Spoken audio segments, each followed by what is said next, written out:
Welcome to the DRS Train podcast. This service is the Season Review 2023 Part 3. Today we are serving the middle carriages, McLaren and Alpine. I'm your driver, Peter Brook, and your conductors today are Nav F1 and returning guest, the casual F1 fan. Welcome, guys. Hi, Peter. Looking forward to covering these two teams who had very different paths this season. Hey Peter, hi Nav, welcome for having me on. It was nice to see you guys even last time around as well. So let's see McLaren, Alpine, the midfield. Let's see what we have in store. Yeah, so these two a sort of nominal midfield because we didn't really have much of one this year because Alpine spent a large part of the season running around by themselves. And then McLaren started at the back and then ended at the front. So if you meet in the middle, they end up in a midfield of sorts. But yeah, so to start with McLaren, it didn't look good at the beginning. I mean, it was they'd clearly gone somewhere wrong, but then the turnaround they had mid-season was astonishing. I mean, I haven't seen a turnaround that good probably since Jordan in 1998, I'd say. Yeah, it was very impressive, and it goes back to what Mika Hakkinen and Andrea Stella had said after the first race, which was, "You guys will be surprised in a few months." Now, the first race of the season by McLaren was comical. Let's be honest. Norris and Piastri both had many issues. The steering wheel wouldn't turn on, I think, for Piastri during one of his pit stop. It was just abysmal, and it was kind of seeing like those first races when new regulations start, where teams don't really know what they're doing.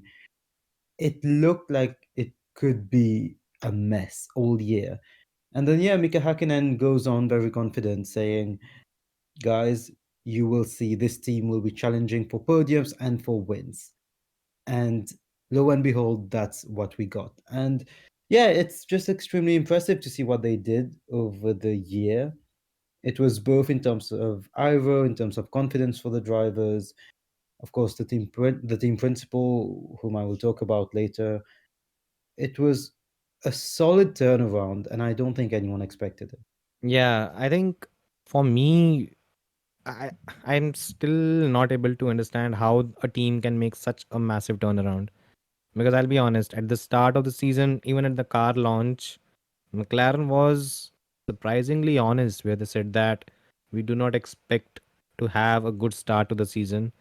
But again, I think we've seen it far too many times in the past as well, where the team has said that, okay, we'll have a massive upgrade and you'll see our fortunes turn around and stuff like that. But that rarely happens. Still, I think McLaren did something similar in 2009, where the car was a bit of a mess at the start of the season and it won races by the end of it. However, I mean, in these particular regulations, to pull off such a massive turnaround, I think hats off to them. Of course, there are a lot of things we'll get into it in terms of details, but yeah, at the start of it, a lot of things that they surprised me, to be honest. I mean, I expected them to be the midfield team. I should we even call it a midfield team? Probably not, because at the end of the day, they finished P4 at the before by the end of the season. Yeah, well, as you said, they started the year badly, and just looking at some of the positions, Norris finished the first race in 17th, 2 laps down. Piastri retired on lap 13 with the electrical issue where the steering wheel just didn't turn on. Saudi Arabia again finished 15th and 17th. Australia, yes, they got a few points, 6th and 8th, but as we remember, Australia was a bit of a chaotic race, and 6th and 8th was helped by the fact that Alpine had a big crash, which we will talk about later.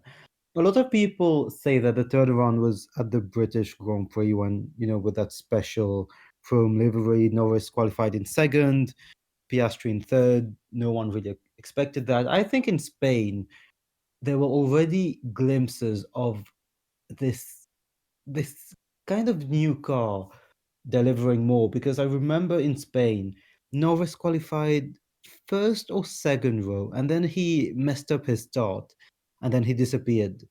So people didn't talk about him, but I remember thinking, that's not luck. That's the car being very good. So after 5 races, actually, they had sorted out things, and yeah, the British Grand Prix was the turning point where everyone praised them.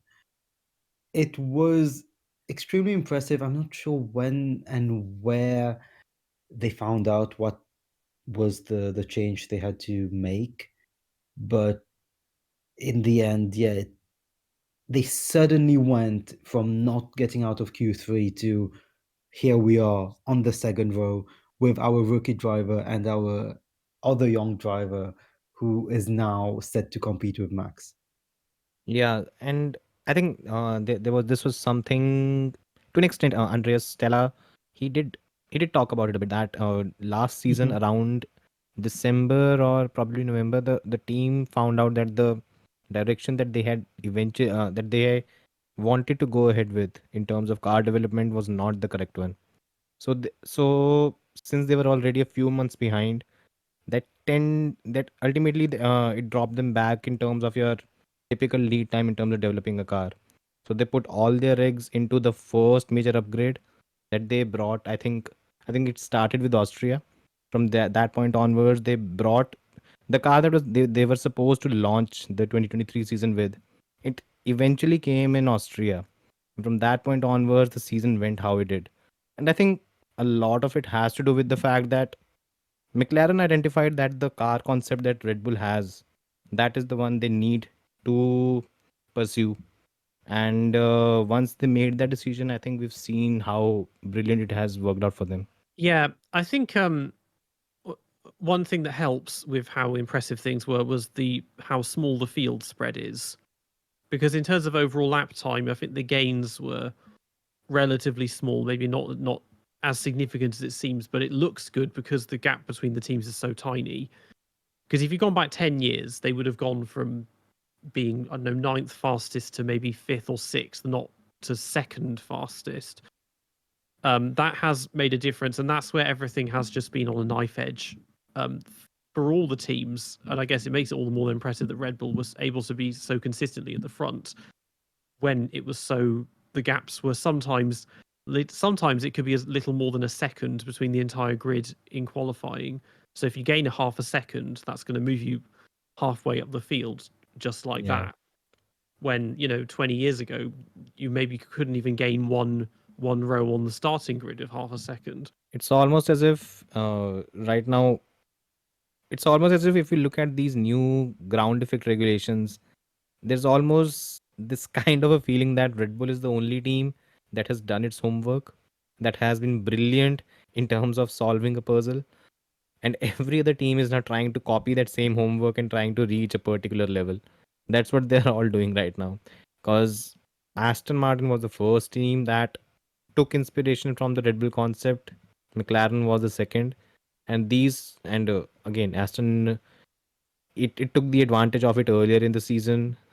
McLaren did it by the end of it, and it just appears that when we talk about these regulations, there's only one singular path to achieve a correct optimum solution, and Red Bull has nailed it while every other team is trying to catch up. Yeah, I mean, well, the thing is, you have to remember Adrian Newey is that ground effect is his bread and butter because he started in F1 in 1980 with Fittipaldi in the middle of the original ground effect era. And even when he was doing like IndyCar, and then when he came back to F1 in the 80s and 90s, his area of expertise, it's always been the floor, the diffuser, the suspension, the bottom half of the car. That's where he's always been really good. And obviously with ground effect, that's where everything comes from. And for the other designers, the other designers and technical directors, most of them were not in F1 in the 80s, as they don't have that same experience of working with ground effect. And there's been so much more emphasis on, aside from engine power, but aero on top of the car, so the wings and the bodywork and everything else, until we've come back to this. And obviously he's just supremely talented, but it's just where he really is specializes though at the same time. And so the others are just trying to catch up because it's not, most of them probably haven't had to do ground effect before because they've been used to using cars that have flat floors on them.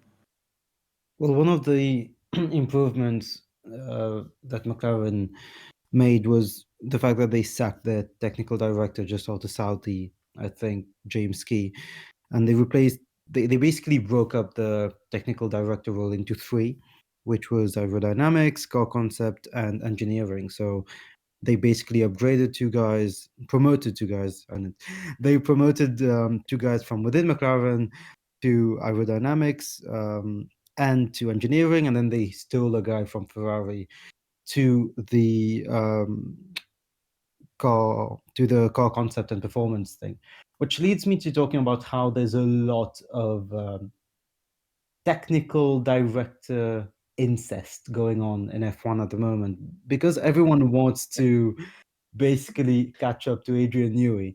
You see so many changes between teams, and I don't know if it's that we now know more about these because F1 has grown bigger, so the media will just cover those transfers. Because when I was watching in the noughties and in the 2010s, I would never hear about a technical director or an engineer or an aerodynamicist moving from Aston Martin to McLaren and then Ferrari to Williams. And you keep hearing about those nowadays. And as Peter said earlier, before we started recording, this is an era where aero counts so much that engines are not at the forefront. It's these guys with a BSc from a random London or UK university who just decide how this entire multi-million structure is gonna operate. So I just wanted your thoughts on that, on how we didn't use to hear about those transfers in terms of engineers, and now we do.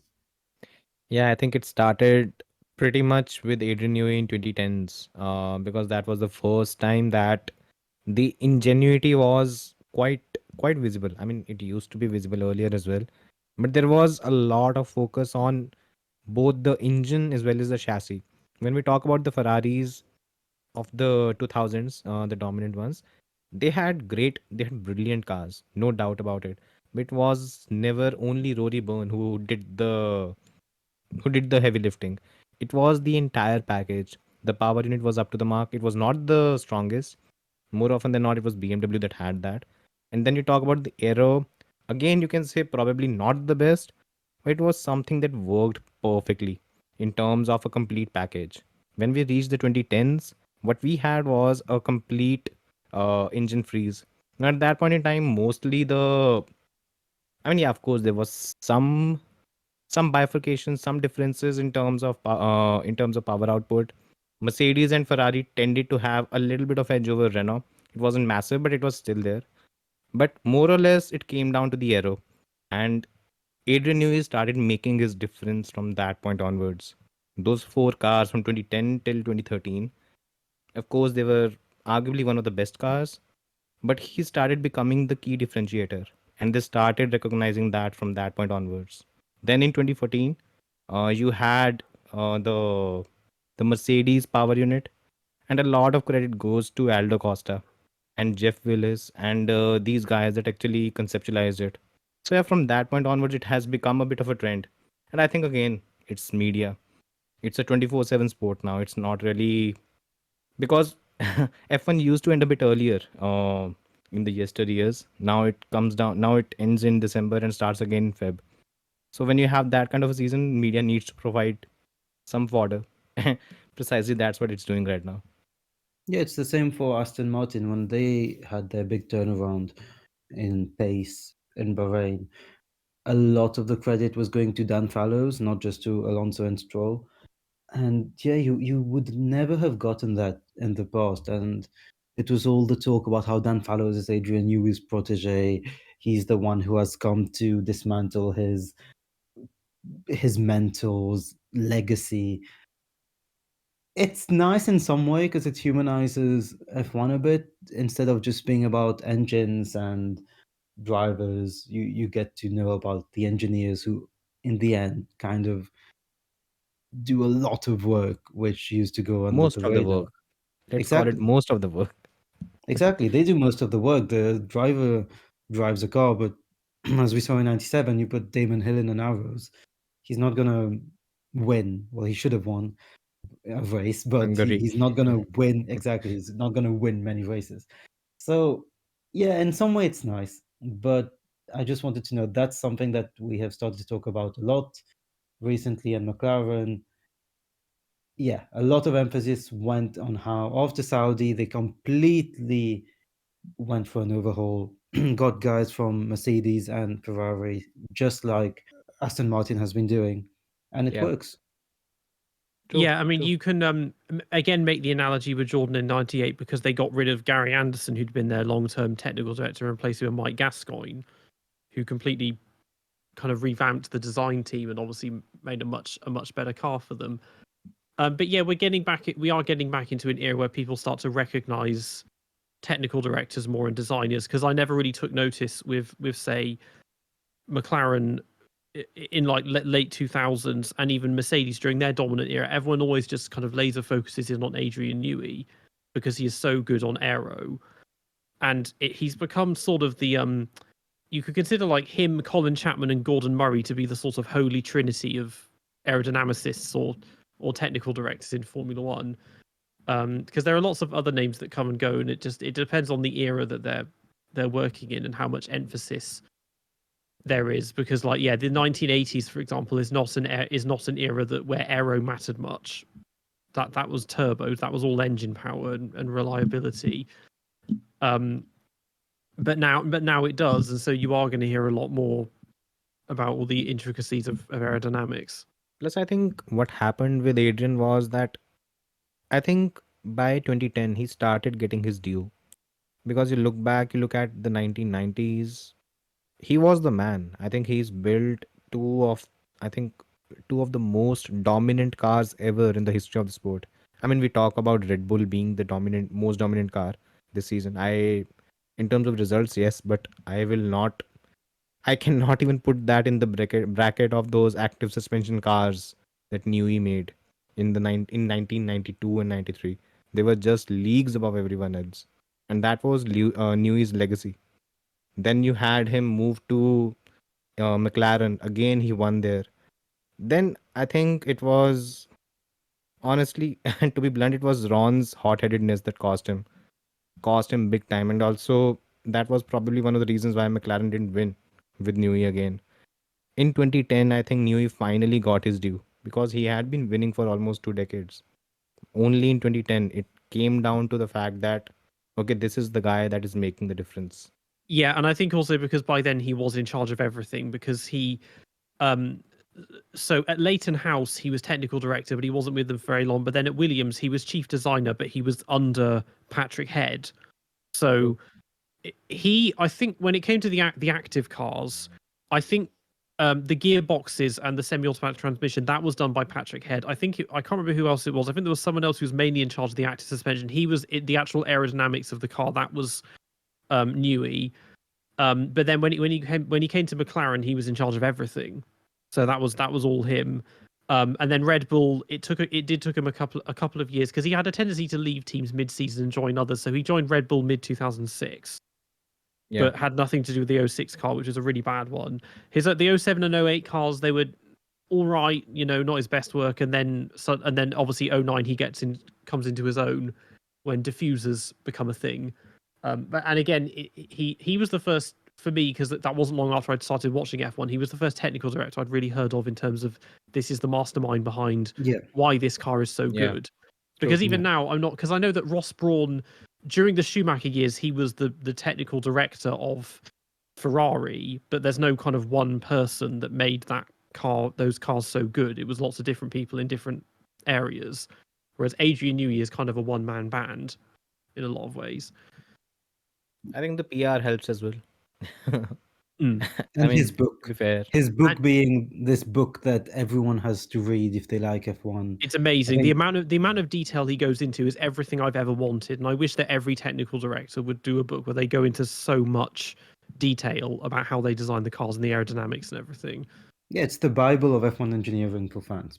And yeah, well, with Newey, he kickstarted this era of, I guess, this modern era of knowing engineers.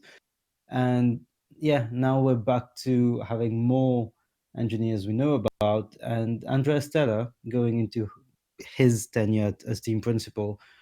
I'd say the reason why we're even talking about the McLaren um, technical directors and all the transfers is because Andrea Stella gave them a lot of credit. And another thing that he did was give a lot of credit to the drivers. Andrea Stella, for some of the listeners who might not have been familiar with him, he worked with Michael Schumacher, Kimi Raikkonen, and Fernando Alonso. This fabulous pick of them at the 2012 European Grand Prix, where Alonso wins, Andrea Stella goes to the podium, and then there's a nice conversation you can find on YouTube where all three of them are joking with Andrea Stella on how he has worked with all of them. It's really nice to have all of them on the podium, especially in a race where all three drivers were really happy of where they were. And he has all this experience that was just waiting to be used. I remember his brilliant emotional team radios as Alonso's radio engineer at Ferrari. And yeah, he's used all of it as a rookie team principal. He has overseen this extremely good development from McLaren, and a lot of credit should go to him because he's not taking all of it on his side. He's crediting the drivers, he's crediting the engineers, and I'm really looking forward to what he does because he seems to know what he's doing in terms of motivating a team, knowing who to get, and he obviously has a lot of experience from his previous work.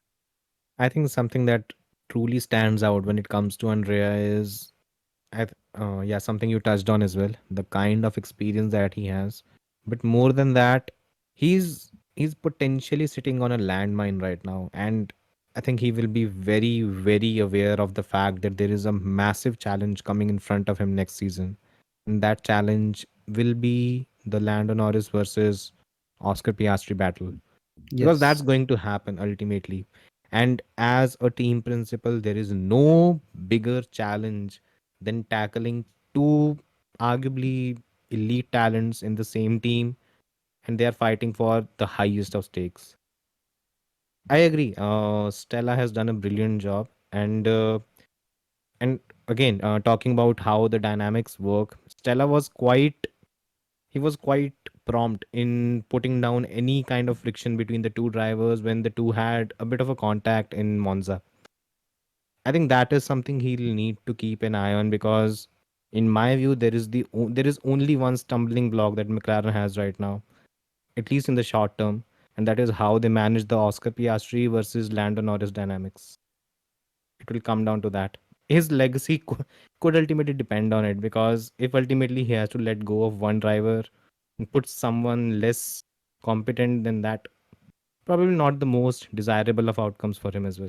Yeah, it's a sort of Mercedes light, the dynamic with those of that you have this rookie, this very talented rookie that's come in against a kind of someone who's a bit more seasoned and also very highly regarded, and it ends up being closer than you'd expect it to be. It's at the beginning of the season when it was really bad, I know Lando was complaining a lot more than Oscar, and I imagine that's more because Oscar was a rookie. He was probably just happy to be in F1 because you go in with very low expectations. Whereas Lando obviously is now, I don't think he's recovered from Sochi 21 still. That still kind of hangs on him a bit, and now he knows that at this point this is this was his fifth season. He's getting into a stride. He needs to be starting to move up a bit more, and things are kind of stagnating and just not really breaking through to the front. But even so, I mean, and obviously there were a lot of races where Oscar would beat him in qualifying, but then race pace, usually Lando was better because he does understand tyre wear a lot better, and I think that's something that comes with time and experience, and that's something that Oscar will get, but he would often lose out in like the final stint. I used to see the Piastri slander after the first three races where he obviously didn't have a good time. And I remember thinking, how stupid are you? Like, even for memes, how dumb is it that some people are saying, oh, he made so much noise to leave Alpine. Look, this is karma. And I was like, have you seen his junior record? There's no way this guy isn't good. There's no way this guy doesn't know what he's doing. And yeah, we saw that he's a very good driver, especially in terms of quali pace. Because I remember in Formula 2, obviously it was with Prema, and we know there is some controversy with Prema sometimes, but he went on, I think, 5 pole positions in a row, which is extremely hard to achieve in Formula 2. I think that was the record. And God knows, we know Leclerc in 2017 was absolutely rampant in that series. So there was always so much space there, and I don't know how some people were not patient. Anyway, Piastri had very good quality pace, and as Peter said, race pace was the issue because his last stint was always honestly quite bad. I remember in Spa, yes, there was the contact with Sergio Perez. Yes, there was the contact with Perez, and that must have made him lose some pace. And then there was also Hungary. Both of those races had issues, but still, he just started losing like half a tenth on Norris, and you're just wondering, is this normal? And yes, it is because he's a rookie. Next year, it will not happen, as Ciaron said. It's gonna be a big issue to manage. He is a generational talent. At least I think so. I might be too confident in saying that, but I really think that Piastri is going to be the next big thing. There's a lot of maturity, there's a lot of confidence. He has Mark Webber's mentor, which is going to help because Mark Webber has a lot of experience and also has the frustration of not being a world champion, which is what I think is needed as a mentor. You need your mentor to know what it took to not achieve what you had to achieve. So Piastri is on something, I think. And people criticized him for leaving Alpine the way he did. I think it was a great move because again, confidence, maturity, knowing what you're worth. He would have been sent to Williams for 2023 if he had stayed at Alpine, and we know he would have gotten what, 4 points next to Albon's. Yeah, wouldn't have worked. Okay, I'll ask you something. Yeah, Piastri versus Albon in his first season. How do you expect the season to fare? in 2023. Yeah, in his rookie season. When I said the last sentence, I started thinking, yeah, I wonder who would have gotten the points. I think Piastri would only have gotten like 3 or 4 points, and Albon would have gotten 20 because they would have both gotten into Q3 much more. But that last stint would have always damaged Piastri's race a lot because what got Albon the points this season was extremely good tire management, extremely good communication with his engineers. He basically got the points through everything that a rookie doesn't know. And Piastri would have been on the radar because I'm sure that in the Williams he would have qualified top 5 maybe twice at least. But Mm, yeah, that's like yeah. I think he could have outqualified Albon because Albon is just not that good of a qualifier. We saw Williams do really well in qualifying, but Piastri is a better qualifier than Albon, I'd say, even now. And Mm. yeah, to answer your question, I think that in the races, Albon would have always done better. Anyway, going back to Piastri, yeah, it's gonna be a very good 2024, and I wonder how Stella is gonna manage it. Yeah, I think that is their biggest. There are two challenges for McLaren right now. The first is how the teammate dynamics are going to work, and the second is the fact that McLaren, in terms of in-season development, I'm not sure I'd use the word, but the development from the season end to the start of the season, McLaren has somewhat struggled in that aspect in the last couple of seasons, in a few seasons before that as well. And that is where I think there is a possible landmine for them, because right now McLaren cannot afford to miss a step. This is the perfect position for them. Now what they need to do is they need to close the gap further to Red Bull. If they're able to do it, they'll be fighting for the championship next season. But if they don't again and they stumble once again during this winter break, I think it will be back to them being a midfield team. Yeah, finally, I just wanted to speak on behalf of Ciaron, who couldn't be here, our co-host. He has always said that McLaren has been very impressive this year, but there's a big issue that's just underlying. There is something that is preventing them from getting first, because he was very frustrated with Lando's mistake in Abu Dhabi. He was also frustrated with some of the strategy calls in the past, like in the last few races. What do you guys think would happen if the car gets better? Would they still miss something in terms of the drivers, the team principal, the engineers, or do you think, like, basically, do you think they lack the edge to challenge Red Bull, or are they cut for it? Would they be able to do it?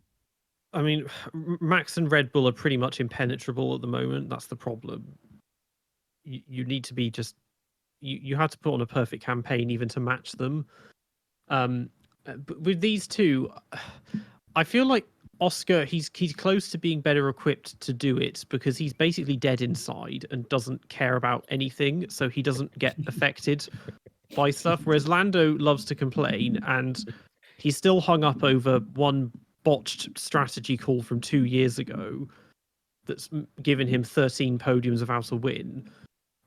He just, I think he cares too much and is probably has more impatience because George and Leclerc, they've entered F1 at a really bad time because they joined it just in time for the Verstappen era, having just ended the Hamilton era. Whereas Oscar, as a rookie now, Verstappen, he's still in his era, but it will come to an end sooner, and give him 4 or 5 years, maybe it'll be his turn to shine, rather than basically doing what Leclerc is going to have, where his entire career is wasted in the shadow of Verstappen. Yeah, I agree with Hmm. you. Yeah. The Okay. Go on. So, uh, I think Peter did sum it up quite well. But there's one thing that was different this season as compared to earlier when it comes to McLaren, and that is the transformation that we've seen. Remember last season, McLaren was, well, poor in terms of their strategies and pit stops. This time around, I think they did a 1.8-second pit stop. So there's something that Stella is working. I mean, again, Andreas Seidel is very impressive, and whatever I've seen from him in the last few years, I've been impressed, no doubt about it. But there is certainly a step up that McLaren has taken this season. Now, will they beat Red Bull next season? Um, I I think when you have a relentless machine like Max Verstappen as your competitor, it's very tough to make such a call. But can McLaren make it interesting in terms of challenging Red Bull? I think they can, but it's still a tough task, primarily because I don't think the car will be there. As you said, if the car is there, I think we might see some interesting battles.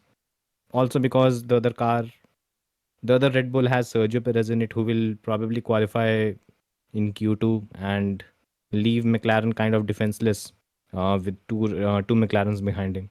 So possibly it could happen. And last thing I think we should talk about with McLaren is firstly the Toyota links. What do you guys think about that? McLaren Toyota, or whatever that's meant to be, with the new Japanese test driver out of nowhere.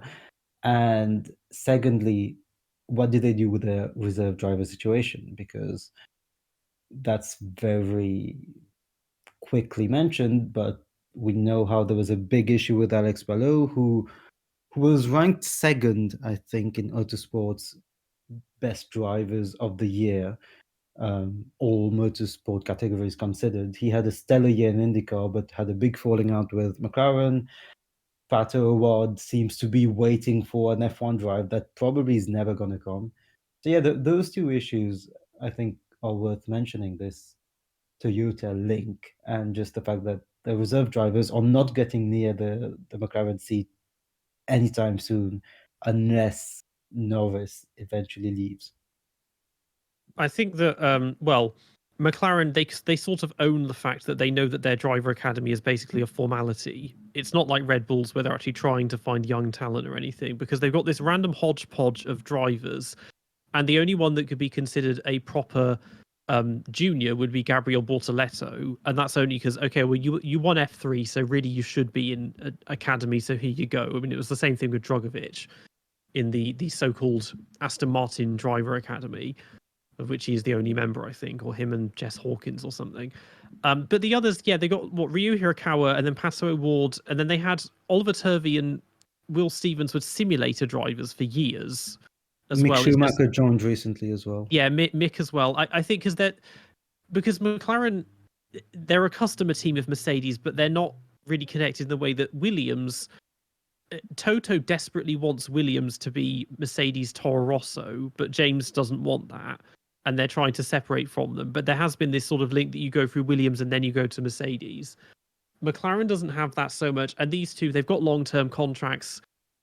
Oscar's going to be there for a while. I think Lando should stay, but everyone's saying, oh, he should go to Red Bull or he wants to leave. It's like, but why? Because it's a really good setup they've got there. And he's been there for a long time, and it's like you may as well just stay. But yeah, Pato O'Ward especially, like just stick to IndyCar. I mean, he's all right. He's kind of there or thereabouts. I mean, he's choked 2 or 3 Indy 500 wins now, but Yeah. like I don't think F1 is. I don't think there's a window for him to break into F1. And Alex Palau, yeah, again, there's nowhere to go. If we had 3 more teams on the grid, maybe you could throw them in there, but there's just not. It's hard enough getting F2 drivers onto the grid, let alone starting to think about IndyCar as well. True. I I agree with you on that. Okay, first of all, Nav, let's let's begin with the Toyota links. Mhm. I'm slightly surprised. I thought there was going to be something because of the way the Japanese driver was signed. But then the McLaren Mercedes Association has been extended beyond 2026. So I'm not sure what to make of it. Ideally for McLaren, if I'm a McLaren fan, I would want the team to be associated with its own works setup. I don't want the team to be a customer team, at least not from 2026 onwards, because you're always losing something. At even if it not a massive, even if it is not a massive difference from being a works team, there's still something that you're losing out, and it's preferable that you're not a customer team. That is something that McLaren is right now. I don't know. I feel the Toyota links have died down. I don't see it happening now because the contract has been already extended. However, now coming to the drivers, um, I think it's basically Zach Brown being a perfect salesman. What he's done is he's lured a lot of talent with the carrot of, "Hey, there's an F1 drive here, so you can come on over." That is precisely what Zach did. But when last season, I think this was what helped him get these 2 drivers. There was one driver from Andretti as well, the American. I'm forgetting his name. From Colton IndyCar. Herta. Yeah, Colton from Herta. Oh IndyCar. yeah, Colton Herta. So Yeah. Colton Herta, Pato has been driving for them, and then Alex Palau was also basically brought in with this thing in mind that okay, possibly you'll get a seat in F1. But when Oscar was signed and well, he's proving to be a potential superstar, I think we might end up with a situation where the whole carrot of being in Formula One, it's not going to land anywhere, and you're going to see these drivers like what happened with Palau. You're going to see it with the rest that they'll start dissipating to other seats. Yeah. Well, that's a very fair assessment because now I think we have to look at Alpine's case, which is another team where they have focused a lot on reserve drivers and all junior drivers, and they are set to stick with the Frenchest team that has seen this earth. Well, Alpine, Aldas made a video on it summing up how stagnating they are, which is what I have thought for the last 3 years. I have said before on this podcast that I was extremely excited in 2021 with the new Alpine project, getting Alonso on board. I thought Marcin Budkowski was a good guy, honestly, as a team principal, just a chill guy who uh, seemed to know what he was doing. And then they have just managed in the current state of Formula One, where everything is moving. You see Aston Martin going up, then down, then up, then McLaren doing the same there. bad at the start of the year, then they become good. Mercedes, they were bad last year, then they are good again. Haas, extremely good 2022, at least the first half. Now they're nowhere. Alpine has found a way to stay at the exact same level for the entire last 2 years. I think there was a stat at Abu Dhabi 2023 where they compared the pace, the relative pace gained or lost um, from 2022 going on to 2023 for each car. So Aston Martin had gone faster, McLaren had gone faster. The only two teams that had kind of stagnated on the grid were Red Bull because they're too good, and Alpine because they cannot move at all. So they finished sixth in the constructors this year. They got a few podiums, and to be fair, well, they had this fashion kind of this very fashionista kind of car reveal in London at the start of the year, and they just promised many more podiums and a shot at wins. There was this testing, the testing at the start of the year, that was one of the most confusing things I have seen in Formula One. They basically sandbagged. They looked like they were sandbagging. They looked like they had so much potential because no one understood why they were not making their cars run, basically. Ciaron also shares the same view.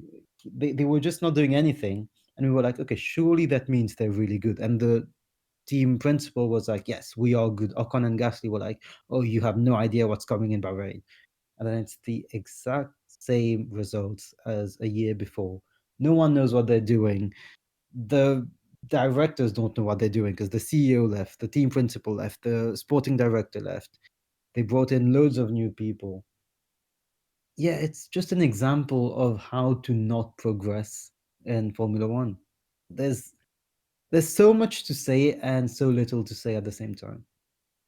Yeah, I mean this is actually their worst season of the three so far. Even though they got, like, last year they got no podiums, but they had points just more often. I mean, and the year before that they got a win as well as a podium for Alonso.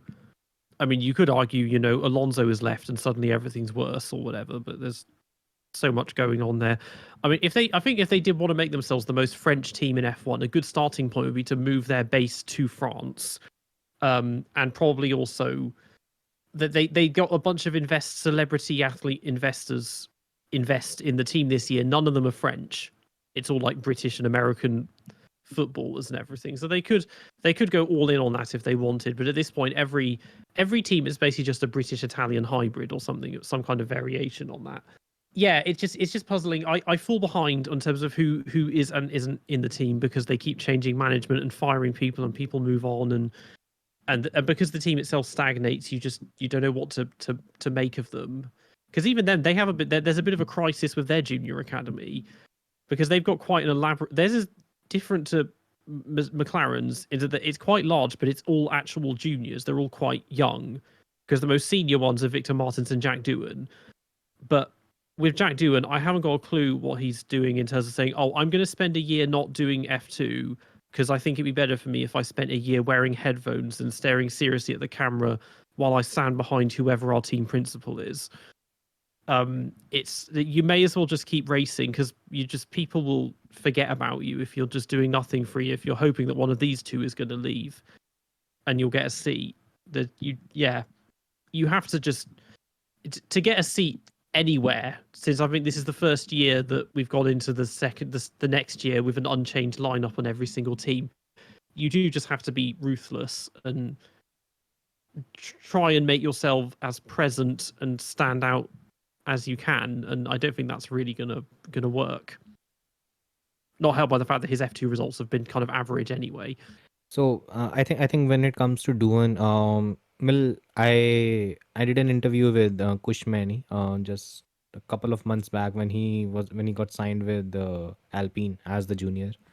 So again, seems off the record. I mean, he didn't really speak too much. He wasn't too clear about something like this, but apparently Alpine is able to afford only 2 slots in F2. It cannot have more than 2 drivers there. And when Kush Maini was signed, since Doohan had done 2 seasons in Formula 2, he was the one who was moved aside to an extent. What happened with Victor Martins is he had a good season as well. I think Doohan also finished third after having a pretty look. When it comes to Formula 2, it's pretty much a lottery right now between Teo Pocher, who was the guy, Vesti, Doohan, and Ivasa. If any of them had better luck or a better astrologer, probably, then any of them could have won the Formula 2 championship. And even if they had, they would not have got a seat in Formula 1, apparently. That's a different topic, by the way. The problem is for Alpine, they are trying to establish this whole new academy. They have great talent. I mean, Victor Martins is also someone who should be in Formula One in the future. Will he not, is a different question. But while they are doing that, they don't have the kind of satellite team that a Mercedes kind of does with Williams, or Ferrari does with Haas, or Red Bull has with Alpha Tauri, or whatever it will be called. When you have something like this, the whole point of having a driver academy fails, because you are not going to put a rookie in the main car.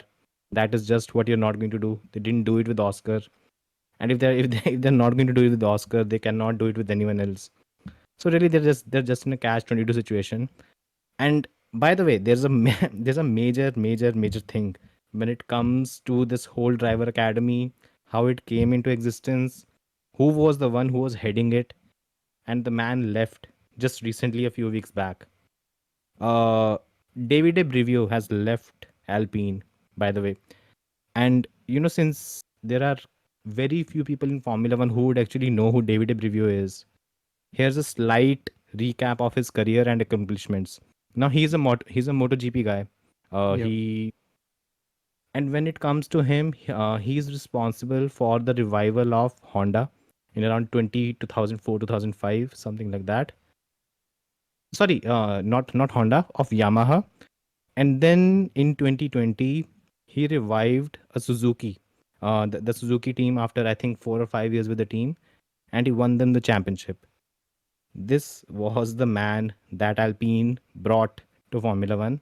Again, a superstar signing, great talent, and everything. You know what he did in Alpine? He handled the junior driver program. That is all he did. And now he left, which basically just shows that Alpine, a team that has resources, it does not know what to do with it.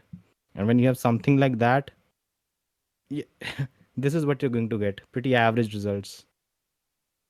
Well, yeah, someone in the team in July, I think that's when the big overhaul happened, said that the team was not worthy of the resources, which is very well put because there's so much money going into this team, and well, sure, it's not as much as Toyota in the noughties, but I don't think it's that far away with what they've achieved.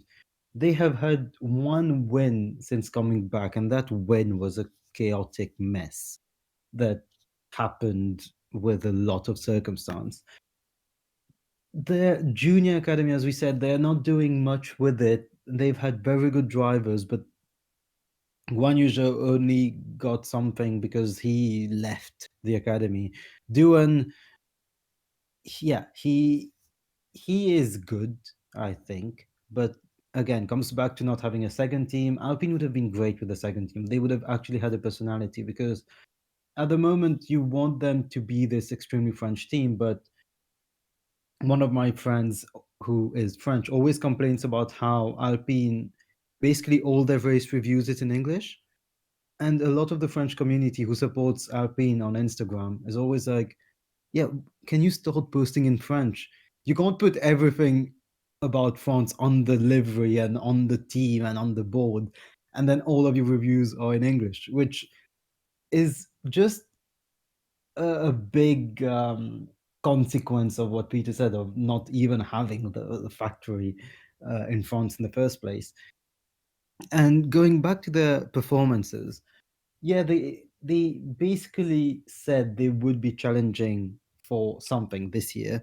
Well, Bahrain, they finished 70 seconds off Max Verstappen. Australia, let's be honest, they had a fantastic race. Gasly was fighting with Sainz and Alonso all race, was keeping up with them on the exact same strategy as well.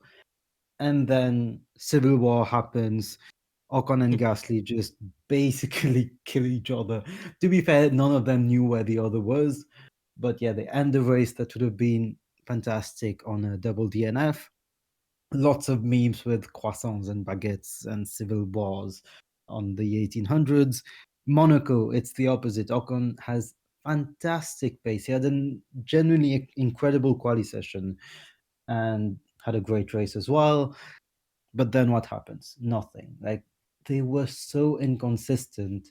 One race they could be on the podium and have the pace to be on the podium, and then the other race they're not into Q3. So it was just so confusing this year. Even the Netherlands, Gasly had an incredibly good race. He started 12th and finished third with an actual good strategy. Now, I'm not sure if the strategy was luck or was planned, but they had some highlights to the year. The issue is that those are highlights. They're unable to be consistent.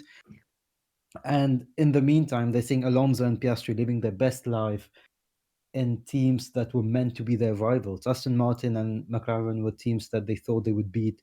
And yeah, Piastri was having a great time fighting for podiums, and Alonso got 8 podiums. Then finally, the double DNFs in Silverstone and Azerbaijan. Yeah, those were the two races. I'm sorry, 2 double DNFs back to back Four, in the right? current era. There were I think total 4 DNFs, double DNFs Yeah, together. Yeah. I yeah, think they but had in those two Hungary were as back well. to back. Yeah, Oh those yeah, two were back to back.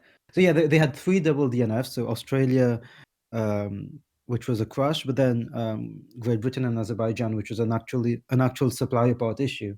yeah, And we've said it Hungary, so. not Baku. Oh yeah, Hungary. Sorry.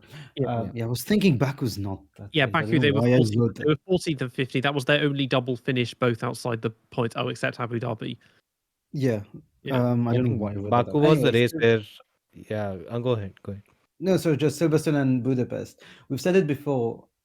It's impossible to think about a double DNF in the current era of F1 where everything is so reliable, and they found a way to have a back-to-back double DNF. That's so bad. That's just so bad. That shouldn't happen. Every team is finishing their races nowadays. You get so many races where no DNFs happen, and then you get this shambles of a team doing it again. It's just frustrating. You know what's the most Alpine thing that they did this season? They went to Monza and they had no pace. They were pretty much, I think, the slowest car on the grid. Then they went to Las Vegas, somewhat similar track, low downforce and everything, and Ocon almost scored a podium. And I mean, and that's the same team with the same car, not too many upgrades, not too many changes, but the results being night and day. And that's just it's so confusing. Look, I'm still not able to wrap my head around the fact that Alpine removed Otmar Zafnar. Why? Because he claimed that the team cannot win the championship or be a title contender in the short run. And right now, we've removed him. We've not placed anyone, any prominent name or anyone else as his replacement. We've basically bumped up another guy and promoted him. And even he has a similar thing to say. So what was the point of removing someone who has been so experienced and done decent job with Force India? But that's Alpine for you, basically. It's Alpine. You know, at the start of the season, I think it was Luca De Meo who said that Alpine wanted to be the French Ferrari in terms of screw ups and being in terms of screw ups and being the team that messes up everything and being a complete waste. I think Alpine has reached that milestone if that is what they were looking for. But without the podiums. Yeah. Or the legacy as well. Or Or the whatever anything. the or the Any French thing. passion, anything. You can say any good part, you remove that. All the shitty part is basically Alpine has achieved that. or whatever the French version of the Tifosi is, or yeah. Does that Forget it. depend? I don't think there's a term, but yeah, going back to those drivers, you said how there's no passion or no vision. What do they do with Gasly and Ocon? They're both signed on extremely long-term contracts. I think they both have 3 years left on their contracts. And Well, yes, those contracts can be I'll be broken, but we know that Alpine and contracts, I don't think they want to deal with them anymore after the Alonso Piastri fiasco. yeah, What I do think you do with them? yeah. So when it comes to the drivers, I think the contract ends next season, 2024, for both of them, if I'm Is not it? wrong. Yeah. I think Oh, it sure. ends next. Okay. They were signed on a long-term contract. For Ocon, I think it was a 3 or 4 year, something like that, and it ends next season. And for Gasly as well, I think it was a 2 year contract and it ends next season. Now, Okay. if I'll be honest, I'm more concerned about what the drivers are going to do, not the team, because the team is, well, it will survive or have something to do. But what is an Esteban Ocon after 3 years with an Alpine going to do next? What is a Pierre Gasly who has just moved to a works team for the first time in his career? What is he going to do next? I think Alpine are keeping Gasly at least, but the thing is, Ocon has been in that team for so long now. He has survived so many team principles. In football, we talk about players who survive managers. Ocon has survived all of those changes since 2020, Yeah. and it looks like Enstone, whoever they think they should rename themselves as. Recently, I think our producer reminded me that Gordini is also a Renault Sport name that hasn't been used. So if they want to rename themselves to Gordini F1 team, they could. Whoever Team Enstone are, they like Ocon. But Gasly quietly performed better across the season, I would say, this year. Ocon had better standout performances, but Gasly was better. So, firstly, they would have to choose one driver.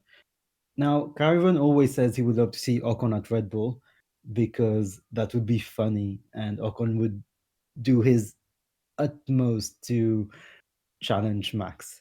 That won't happen, obviously. That's just a dream. Don't worry about it. But that's always what he says. I think Gasly, the only one would be worried is Red Bull when exactly, when yeah. they win.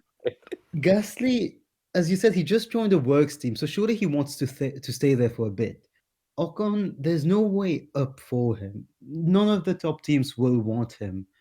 So yeah, it's such a weird situation. I mean, at the end of the 2024 season, we know that we're gonna have a lot of changes on the grid, but for those two, if they stay in the team, it's just gonna keep stagnating. It's gonna keep going, even if they produce a contender in 2026. None of them is winning, so there's no vision, and Yeah, I I'm don't just I don't thinking even about see them producing a contender. I mean, Renault has been historically pretty poor when it comes to their power units and everything. Just look at them. 2014, it was a piece of junk. It did nothing. Then you go back in the V8s again. It was still decent. It wasn't that bad. But you compare it with the Mercedes or a Ferrari, it was still lagging a few horsepower. I don't really bank Renault when it comes to something like this. Plus, the bigger worry for me has been the fact that I think it stands out for Ferrari as well. That when the teams are run from the boardroom, they do not win, and that is the biggest problem for both both Alpine as well as Ferrari. Until and unless they have a leader who is basically independent, who is something like a Christian Horner or anyone that can do his work independently, they're not going to win. And that's where pretty much they stand right now. These two are basically the Jean Alesi and Olivier Parnis of their era. Just a pair of mid Frenchmen who bullshit their way into very lucky wins, and then they can hang around for a few more years, and then they can go off and do some stat padding in the European Le Mans series or something. But they're not, they're not title contenders. They're not future champions. Yeah, Ocon at Red Bull. I mean, yeah, the repair bills would go up quite substantially. I think even if he wasn't crashing, he would just probably break the car from driving it so hard trying to keep up with Max. Um, and Gasly, I think his moment has kind of gone because he suffered under Max and then was really good at AlphaTauri and then left them because there was no point being there if you're not going to go back to Red Bull, and they've gotten worse anyway. So I think that was the right decision. Yeah, they'll hang around for the most of the rest of this decade, and just do their thing. Well, Yeah. anyway, they seem to be more focused on the hypercar project now, which, credit to them, seems to be working well. They signed very good drivers on there. They have somehow Schumacher's son and the heir apparent of the entire Habsburg family driving for them. So that's an interesting duo to have. But yeah, Alpine seems to be focusing more on hypercar anyway now. So I'm just thinking, what do they do with the F1 team? I'm a bit scared actually that they might not hang around for most of the decade, because if they start getting success in Le Mans, firstly it's a French team winning at Le Mans, which would be very popular. They would be actually winning, which is a second important thing for them. And they might just realize that F1 is not for them. Now, if they don't win in endurance, and if they get beaten by Ferrari and Toyota again, or one of the new Lamborghini entries, it's not looking good for them as an entire project, because it was this very flashy French thing, and yeah, they have one win to show for it. Endurance, even when it was only them and Toyota in the last 2 years, well, 2 years ago, I think they got a win or two, but yeah, I'm more worried for the entire project than just the Formula One bit, because yeah, looking looking to 2024, what's Alpine gonna do in F1? Exact same results. They're gonna get two lucky podiums maybe here and there. Actually, two lucky podiums would be a good result. I And fear it then will be worst. I fear it will be worse for them because, first of all, they've come up with this marvelous claim that we will not copy the Red Bull car concept. Of course, because like for them, they have these decades of success to rely on. So they're not going to. Just why would they not do that? I mean, of course, because 2023 did not show both Aston Martin and McLaren actually he's raised their bar because they moved to that concept. I mean, the thing is, the entire team needs a lot of work in terms of the leadership first. Look, either be French or not be French, but at least pick a lane, because at least Ferrari is an Italian team, and you can say that when you look at the entire employee list, that's Italian for you. You cannot talk about Alpine and its entire structure and say that it is a French team. It's not. It's a hodgepodge of everything, and until the team has its own identity, it's a complete waste of time. I'll be honest. I've spent so much time thinking about this team because I always wondered why Daniel Ricciardo he left after a single season, basically, even though he spent 2 seasons. After the first season, he had made up his mind that Renault is not a place to be. Alonso also did something similar. I always thought that why a team that is finishing P4 in the championship, why are these drivers not sticking around? Well, they saw something. They saw that you cannot run a Formula One team from the boardroom, and that's what Alpine is, and that's why they struggle. They struggle so much. And it's even worse when you consider all those investors. As Peter said, none of them are French. I think Zidane became an ambassador, which at least is a good thing, because he is probably the one of the most famous French athletes of all time. But other than Yeah, that, it's it's not going anywhere. They're trying to sell off their shares to these superstars from other sports, and yeah. What they're they've doing is they're, always they're minting. They're basically minting on the value that Formula One has right now. And of course, I mean, I don't worry about the future, because right now what Formula One has become is that it is a, even though it is a results based business, it's become more of a profit based business where teams, even though they are finishing so far down the order, the pie is getting bigger and bigger, and they're ultimately making profits. Why? Because the cost cap means the expenses are going to be much smaller, and whatever gains that you'll make, they'll always make your business profitable. Unless that is the case, until Alpine is making money out of this whole thing, they will continue. But when it basically becomes a house, that is when we'll actually have to start thinking about it. Mm. That what are they doing? Yeah, it's kind of Team Concord because it's a sort of Anglo-French alliance at the moment. I suppose if the Concorde was actually slower than a Boeing 747, but they've got the whole, you spend a load and don't get your money's worth, and then it crashes and burns. I think so. They've got that. They've got that down at least. But yeah, it's like it's a team. It's basically a British team that's just wrapped itself up in the French flag. Because even Ferrari, like the team radio communication, they'll do that in Italian, if ever, because the team's all Italian and the drivers are expected to learn it. And it's like with this, the drivers are French. I don't know how much of the actual team is. It's like, may as well just speak in French or whatever. That would help. Again, if they're going to do any media communication in French, would be a start. But yeah, yeah, that only started recently. yeah, they're not going anywhere. If they want to keep changing their name, I mean, Hommel, that's a French manufacturer that hasn't been touched yet. And yeah, Gordini. Even there was someone called Bouton, I think, from like 100 years ago, back when cars, the handbrake was on the steering wheel and you had to, the clutch was, the horn was the clutch and all of that. I don't know. So yeah, they could. I mean, we've never had a Team Peugeot. We've had Peugeot engines. They were terrible, but we had them. We could have. Good luck having Renault sell their team to Peugeot. Yeah, probably not. Citroen, I don't. That's probably not going to happen. Running out of other French. I used to think Bugatti is actually French, isn't it? Yes. Yeah, I always thought they were Yeah. Italian because they did one race in F1 in the 1950s. It's like maybe they want to come back. They were very good, pre-war Grand Prix. They were a good team in that. They've got history, they've got legacy. Team Bugatti, that could be fun.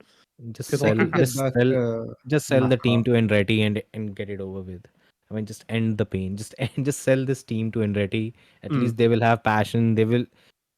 They are actually willing to put the work in instead of the entire nonsense that Alpine has become. To be honest, as long as he moves their base out of Enstone into like Shittsville, Alabama, or something to make it an actual American team with I think with their you'll. Cadillac engines, and yeah. Yeah. Who knows? Look, how desperate Michael Andretti has sounded. He might do something like that. I think they'll still, when it comes to logistics and everything, they'll need a unit in Europe. So they'll have Yes, that. yeah. Yeah. So they'll have that. But I, I mean, and that's what pisses me off. Why do we not have, when there is an 11th team that is so eager to come in and that has such racing prestige, just give it to them. Especially when you have duds like Haas and Alpine, they're just sitting there and they're wasting everyone's time right now. Yeah. Dare I say, I blame HRT because them and Lotus and Virgin, that's put everyone off wanting to bring new teams in because they're all going to be useless. And it's like, it took you that long to realize that most new teams are useless. Look at the half the ones we got in the 80s and 90s. Like, even if they sucked, they were at least fun and provide some good content for people like me to make 30 years down the line. And Yeah, no, but it's and they unfair, I'll wouldn't be hire honest. paid drivers. So I Sorry. was saying Yeah. they wouldn't hire paid drivers because nowadays there's a cost cap. So they would actually have to hire young drivers. So they would have a reason to be followed because HRT hiring a 39-year-old Pedro de la Rosa, that wasn't very enticing to follow, was it? And a 35-year-old Narain Carter-Caton. I mean, I think they had one of the oldest. I think in 2012, I think they had the oldest team actually, a combined age of over 70. 49. Yeah. Yeah. I mean, yeah, but I don't. I think we are being a bit harsh on HRT and there was Virgin and Caterham as well, right? Lotus, Caterham. Yeah, they all changed their names a million times. Yeah. I think the biggest issue for all of them was that apparently F1 was going to introduce a budget cap in 2010. Yeah. That was precisely why all these three teams were so eager to join. And then all of a sudden the teams did a complete U-turn. And then we had three teams that joined the Formula One with a completely different aspiration of running the teams under a budget, having to survive against the big wigs like Ferrari, Mercedes, and everyone else. So yeah, they were. Yeah, Yeah. If they yeah, had put that budget and cap in, like that, every team, that would have been insane because it was. I think it was as low as 40 million, yes, which yes, is the budget that HRT and Virgin ended up using when Red Bulls was like 250 million. But they would have the teams. I think I don't know what that could have almost killed the sport. I think that a lot of the big teams would have just collapsed with that. The drivers would have taken enormous cuts to their salaries, which they wouldn't have enjoyed. That yeah, it wouldn't have been good in the Yeah. end. yeah. I mean, when you think that Alonso and Hamilton's salaries in the mid 2010s was 40 million pounds, Yeah. Yeah, I really think the sport would have gone downhill. And then the other thing was that a lot of teams wanted to get in the sport in 2010. It wasn't just them three. I think there were there were 15 different entries. Yeah. Yeah, I mean, one of them F1 missed the memo GP, when they US said no. GP. Stefan Grand Prix was They just kept trying over and over again. But yeah, going back to the last topic of this season review, the team principles, because as we said, Stella did a stellar job, haha, and Vals, who was also a rookie team principal, did great. So just how do we want to do this? Do we want to rank them from worst to best, or do we just want to talk about a few who are bad and a few who are good? Yeah, let's do the most impressive and the least impressive. Sure. Well, Right? most impressive. We already talked a lot about Stella, so it it would be redundant to just talk again about him. So I'll just go for James Vowles because he has been put into a position where Williams Williams was on the up in 2022 for sure. They were finally getting points on pace. There were races where there was some direction. They focused on straight line speed, and that works. We saw that with one of my favorite cars ever, the 2009 Force India. If you just make a car that goes fast in a straight line, you're gonna get a few points. That's how it works in Formula One, and I love that it's the thing. So there was a direction, but James Vowles, a lot of experience at Mercedes. It makes sense that he was at Honda and Braun GP before. I didn't think about it, but he was there. I only found out when I watched the Braun GP documentary, but it makes a lot of sense. So obviously worked with the successful Braun GP team as well, and his first job as a team principal went very well. Albon was a great driver to have for someone in his position, because a driver who's very good at development, nice guy who has a lot of knowledge and who's very positive. But he had to manage the case of Logan Sargent, which I think was done well, because you put Logan Sargent with Gunther Steiner, and I think Logan Sargent leaves the sport after 6 races of his own volition, because he wouldn't have been able to cope with Gunther Steiner's terms and words and PR management. Vowles was very supportive of Logan, maybe too supportive for most of the season, and in the end it worked out. Sargent got his point at home, and he got into Q3 once or twice. It was just Yeah. very nice to see a team principal like James Vowles, after seeing Christian Horner and Gunther Steiner always want to be the star of the show by being rude. It was nice to see a guy who was just nice and supportive. Yeah, he's James Fowles. He's Miss Congeniality for 2023, I think. Yeah. The nice one, just the he's the antidote to Helmut Marko, I think, in terms of driver management. Oh yeah. Did a very good job with Logan, because as you said, it would have been funny if Logan had been at Haas. It's like, congratulations, you finally got an American driver, and look what you've done to him. And he's quit after 6 races. And yeah, same, Red Bull would have been horrid for. I mean, he would have been dropped again even faster than De Vries was dropped from Toro Rosso. Yeah. If somehow Logan ended up at Red Bull, I don't know how he would, but yeah.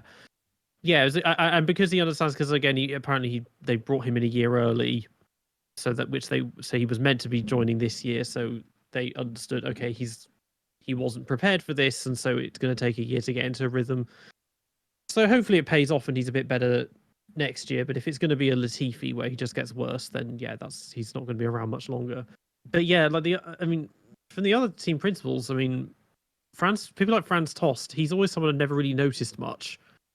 Because I've always known he was there, but it was only about 2 years ago, I think was the first time I actually saw him appear on camera or get interviewed. Well, I'm sure you remember the Lewis Hamilton quote about Franz Tost in 2018 when basically in an interview, in those press conferences, they mentioned Franz Tost and Lewis says, "Who is that?" And at first it looks like he is joking, but then he genuinely looks confused because Franz Tost has been in the sport since 2005 and he's so forgettable that I think Lewis had no idea who he was. I thought Gerhard Berger was Toro Rosso's team principal, but he was the CEO and he was only there for a year. But I thought he was the one running this thing. I had the same feeling because in 2008 when Vettel won, it was Berger who was standing with him. And I always thought it was Berger, but not. Apparently, it was Tost. Yeah, he's just always been there in the background doing nothing. I mean, it's kind of reflective of Toro Rosso because they were fairly invisible. They were just in the background giving the juniors a seat, finishing anywhere from 7th to 9th in the constructors. Because then they're not necessarily a team that needs to stand out because they're not supposed to do what they did in 2008 and beat the senior team. But he was just kind of invisible, and like Gunther Steiner was surprisingly invisible as well. He wasn't talking much, he wasn't complaining much. There weren't any massive, literal car crashes or anything to give Netflix a lot to work with. So he was just a bit disappointing because he's supposed to be the funny one and he just didn't do anything really. Gunther is actually getting right now. He's getting pretty much, what's this word they use? He's getting cooked by Nico Hülkenberg right now because every time Hülkenberg comes up and speaks his mind, it's a bit like the man. I think he's reached a point where the entire patience that he had with the team, with the fact that he'd come back to Formula One, it all got consumed in 2021, 23 because the car just kept getting worse and worse and worse. And every time he'll put it in Q3, he knew what is going to happen on Sunday. And I think even recently he did this interview with, I think it was Motorsport or I don't know, some German outlet where he was asked, so how well did the new upgrade in Austin work? And Nico had a simple reply, nothing. There was no progress. That's it. I know it's harsh, but that's it. I mean, wasn't the original car was better, I think, or maybe it was Aston Martin. There was a trend this year of upgrades actually making the cars worse. I think the funniest thing for me was Kevin Magnussen running the entirely new upgraded car in Abu Dhabi, Hulkenberg running the old car, and then after qualifying, Hulkenberg is in Q3. Magnussen has been knocked out in Q1, which was pretty much how it happened even when they had the same car. So really, there was no difference whatsoever.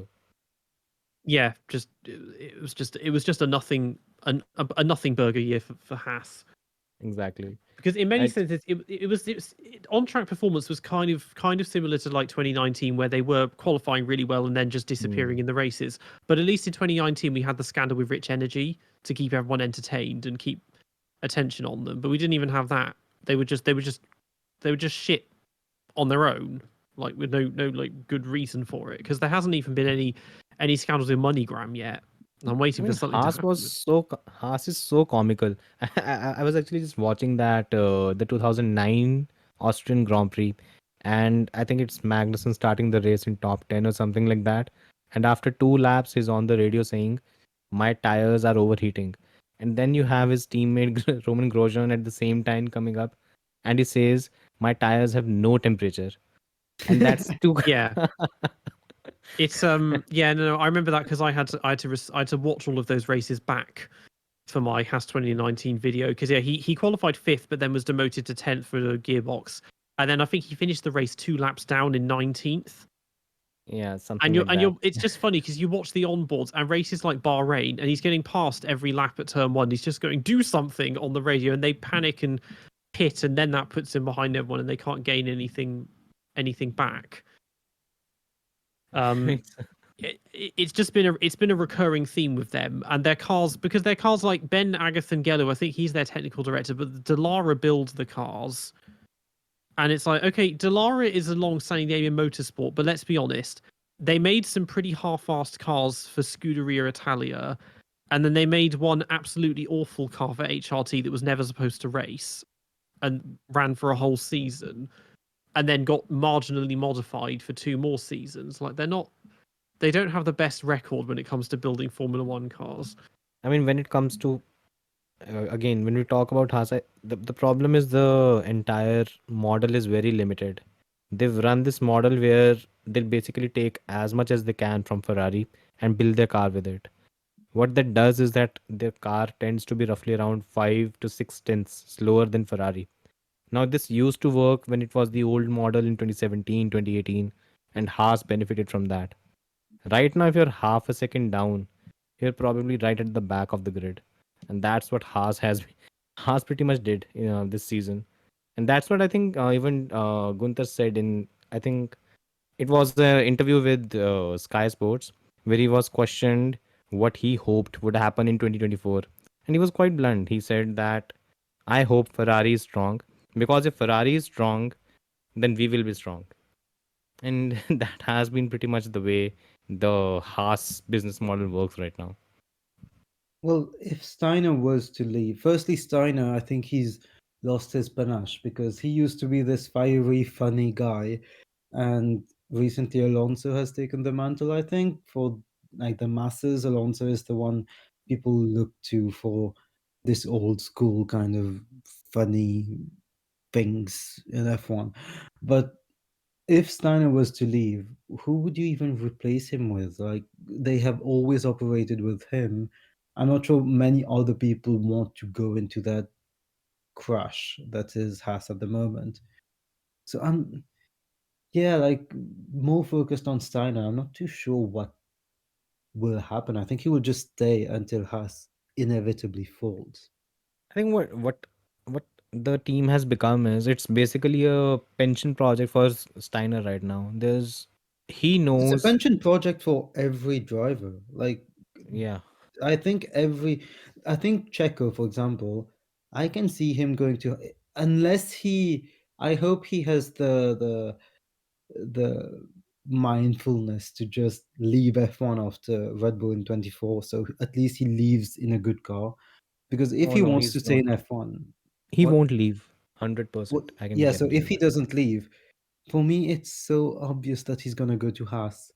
And just gonna, drive around, and then he's gonna get a P7 somewhere, and people will be like, "Oh, that's the Checo we used to see 12 years ago," and it's not because it's just a lucky P7. So I think, yeah, you say it's a pension scheme for Steiner. I think it's a pension scheme for every driver who's there. Hulkenberg doesn't care; he's just happy to be there now. Kevin, Kevin is lucky he's even there. I think his sponsors are doing a good job because he has always been a decent driver, but this year was not good. He got And I just, smashed by Hulkenberg like half a second on an average. He was yeah, getting smashed. so I just think Perez is gonna go there, and then they're gonna find another.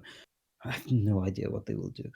Um, but yeah, no, Steiner, yeah, pension scheme, and Haas is gonna fold. There's no way they don't fold in the next 5 years. Genuinely, I can't see how they wouldn't fold in the next 5 years. But they won't know. The thing is, when they bought the team, they bought it for, if I am not wrong, I think they bought it at 140, 150 million from Manor. Right now, the team is worth $750 million. Yeah, That's that's a five good one. times the money. And for Gene Haas, he's done jack shit, to be honest. He's done nothing. He doesn't make. This was something that came out from Magnussen in one of the interviews, that the infrastructure has not been upgraded since 2018. 2018 was the last time Gene Haas actually put some money into the project. And if you're going to go ahead with a project in this manner, especially in a world where everyone is trying to, even Williams is right now investing millions into getting their infrastructure up to date, and Haas is just sitting there waiting for Ferrari to produce a good car, it won't work. It just won't work. The team's ceiling, it itself claims that its ceiling is midfield. If you have a ceiling of midfield, how are you even going to be successful? Well, I think that's the a yeah. Go on. I think the ultimate insult would be if Andretti bought out Haas, because then, oh yeah, I we'll would show you love how to that. be I'll I show would you just how to love be an that. American team, because then they can use their base in Charlotte, North Carolina, and use the one in not Brackley, the other place, as their European one or something. Yeah, of course. I mean, just at the end of the, I would be more than happy if Andretti buys out Haas, because just uh, right now what Formula One has become is it's not the differentiator is not who has the biggest pocket right now. Budgets are fixed. What you're trying to do is you're trying to find ways to be more efficient, and infrastructure and wind tunnels and all these things come to the forefront. Haas has none of it, and that and the team is not even looking to invest in those things. And if you're not going to invest in those things, how in the hell are you going to be successful? It's You cannot be mediocre and expect to continue to be a part of the sport for so long. Mm. It's Yeah, it's weird because Gene Haas owns one of the best wind tunnels in America that's used mostly for NASCAR and everything. Or he built one of the best ones, but yeah, they don't seem to be able to do that for F1. yeah. Haas was for me just Gunter Steiner. Steiner's not doing anything. Haas is not investing anything. The drivers, there's nothing going on because it's drivers who have literally been in the sport for 10 years now. So it's just stagnating a lot. Um, Going onto the other team principals, I mean, Alfa Romeo, they had that guy who wasn't actually a team principal, but a team representative. I have seen him once. And I can't even remember where I saw him. It was either an interview with Thai or an interview for some Italian channel, this Aluni Bravi guy. Yeah. Again, nowhere to be seen. I don't even know where we rank him because we haven't seen him at all. But Alpha, if we're talking about forgettable teams, Haas was forgettable, but at least you think about them, but because they're like, oh yeah, yeah, yeah, that American team who used to do well, Gunter Steiner. You at least think about their downfall. Alfa Romeo was absolutely nowhere. Like you could genuinely could have removed Alfa Romeo from the grid and no one would have noticed. But do not make this a discussion on Alpha. Their team principal showed this because their team principal, I think 1% of F1 fans knew who was meant to be the representative. You're being I don't even generous know how right that's now. allowed. Yeah. You're being generous right now. Not even 1%. I can guarantee you that. Not even 1% know who I'm Bravi. Bravi is his final name. That is the one that I'm Yeah. able to Isn't he pronounce. that guy in a polo neck that looks like some avant-garde fashion designer or something? Yes. Like, yeah, Yeah. You It can looks like say, he's you a can call him Gucci that. designer. Yeah. yeah. And he's team representative or something. I think, when we talk about Saber, Audi, or whatever it is, I'd rather talk about Andreas Seidel because I think he's going to be the main man. His absence has been a bit of a surprise this season. I think maybe, probably, what again, in the best case scenario, he's probably reached Saber and he's realized that there's a lot of work that needs to be done in the background, and that is what he's been focusing on the entire season, right? Because look, for Audi, the main thing that needs to be taken care of is how the 2026 car is going to be. Before that, everything is just a test bench for them. So maybe again, I'm being very, very wishful and hopeful for Audi. Maybe Seidel is just playing the long game. He's focusing on 2026 and he's trying to get the infrastructure and everything up to date. That is what his focus is probably on. Because Seidel is a bright man. I mean, the kind of success he achieved with Porsche and WEC is still something that stands out. So, and even with McLaren as well, he brought the team back from being pretty average in 2017-18. So I'm just hoping maybe that is the entire thought process behind it, because I'll be honest, every this season, after every race, I'm doing the driver ratings for for the website, Sportskida, as well as for my YouTube channel. I had to go back and look at the classifications to know what Bottas and Zhou Guanyu were up to. Yeah. Yeah. I don't even remember where they were and what they did throughout the race.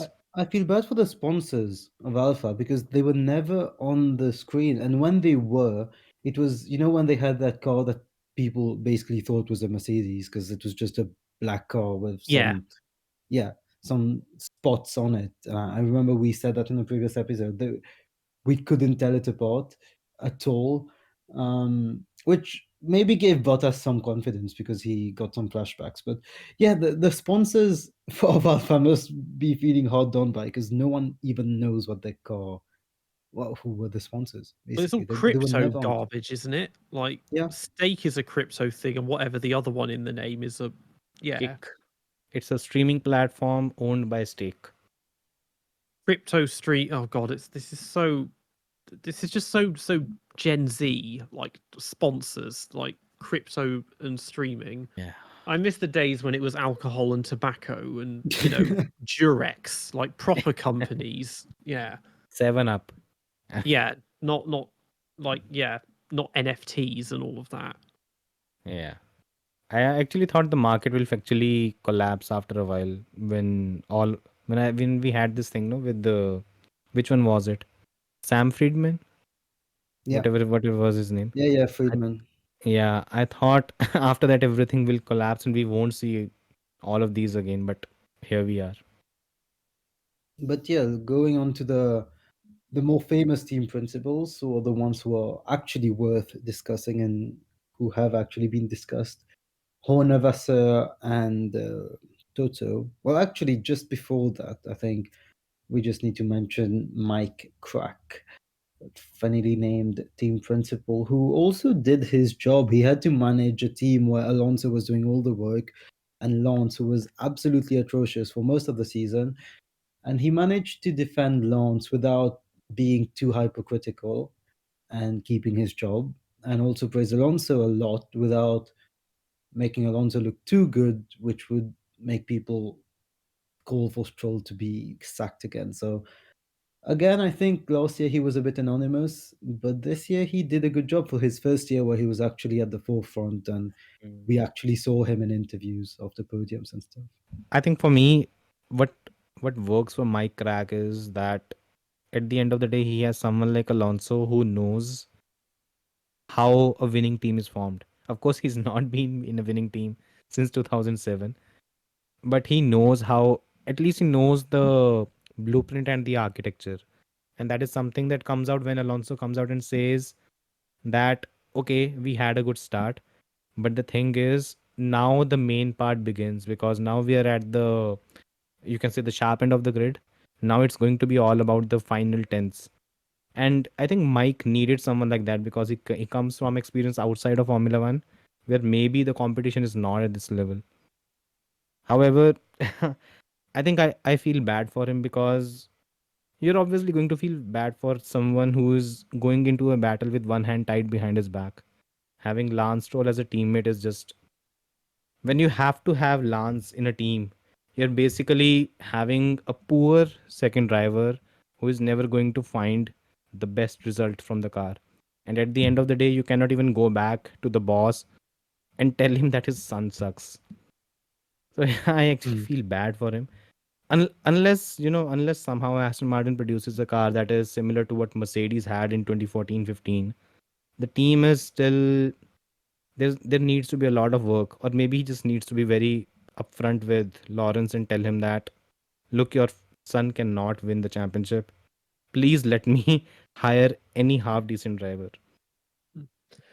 Well, speaking of Stroll, I've been browsing Twitter while we've been recording this, and Bianca Bustamante, who is one of Mercedes, just a McLaren Junior, I think, she's Yeah. getting cancelled in real time because she's liked a bunch of tweets of people calling Lance Stroll autistic and saying how much better she'd be in that car or something.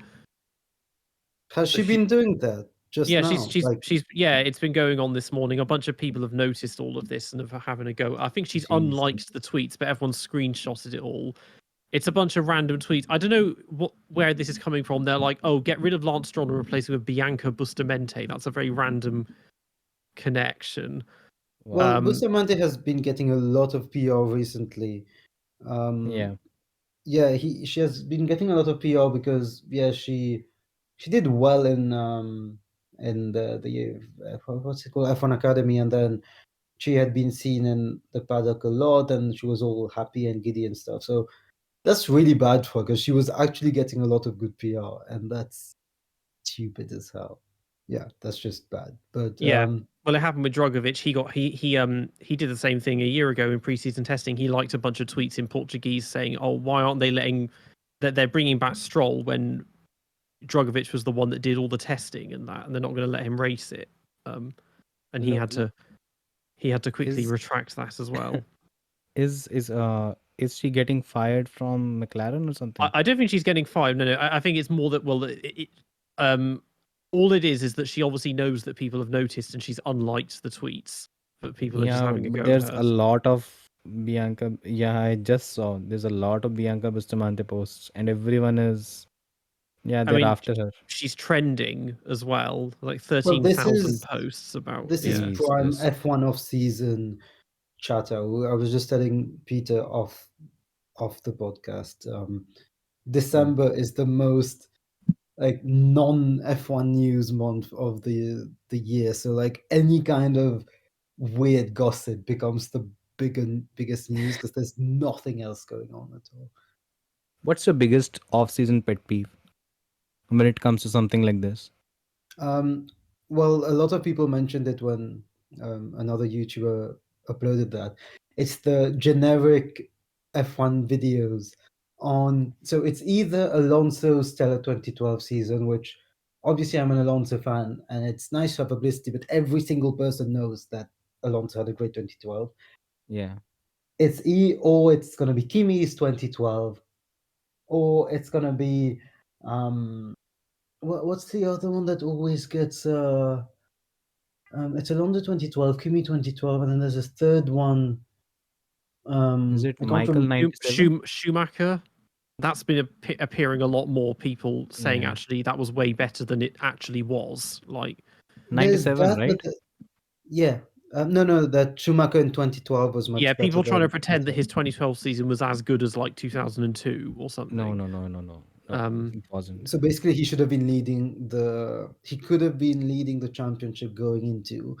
I think Hungary. It was. There's another topic, but yeah, I think that's my biggest pet peeve. Like the videos that are the exact same, but because of how YouTube works, those topics will get 100,000 views anyway.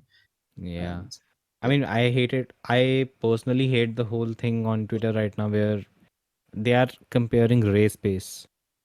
And that is a new thing right now that they are comparing the teammate race pace between, I think it was Alonso and Kimi in 2014. I think it's Lewis with his teammates and stuff like that.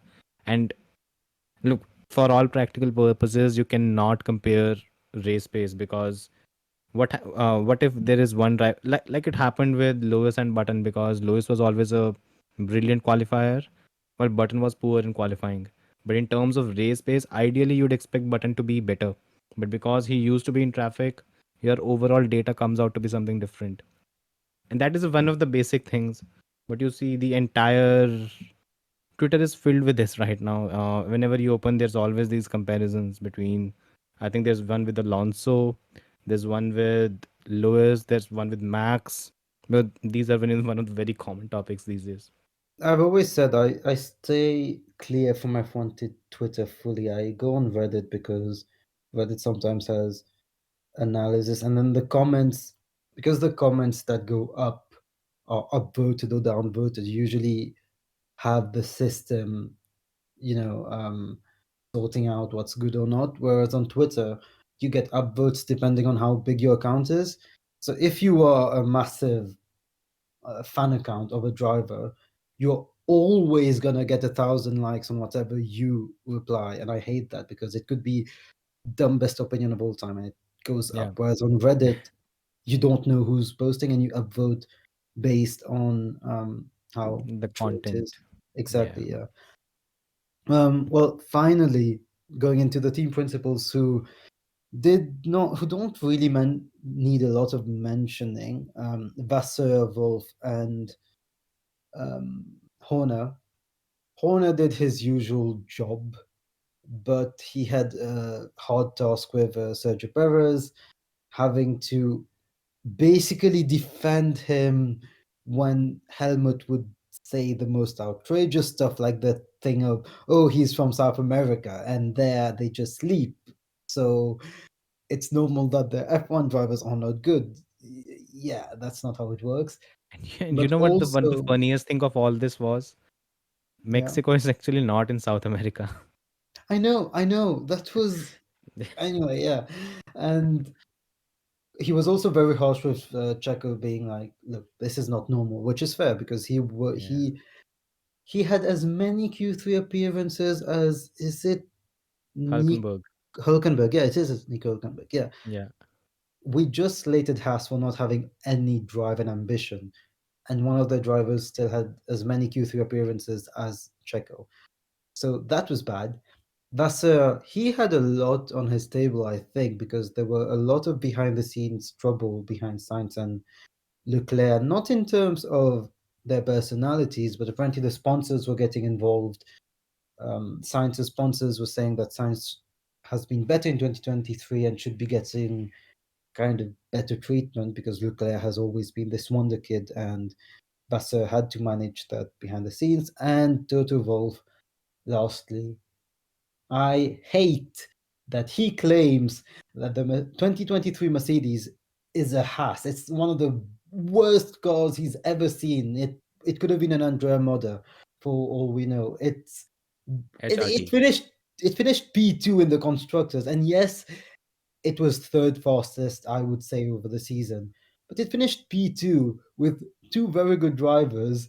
They got loads of podiums, and he just cried all the time. So yeah, that was my opener on those three principles. I don't have much else to say.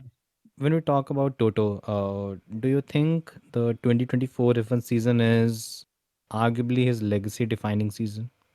Next season. Yeah. If the car is shite, because if the car, and by the way, when I'm saying if the car is shite, I'm saying it will be the second fastest car because that is how the poor car will be treated by the Yeah. drivers and the team principal. If that is the case, do you think what's is his legacy on the line right now with the way things are going? Well, he needs to have a good start because we talked about the engineer and the engineer transfers between the teams. There was a big mess with Elliott and Allison and who makes the car well and who doesn't. I think that was mismanaged because Toto basically said that one of them was really bad, and I was like, that's not how you're meant to manage this. Yeah. But anyway, I think his legacy is not on the line because we've seen what he can do.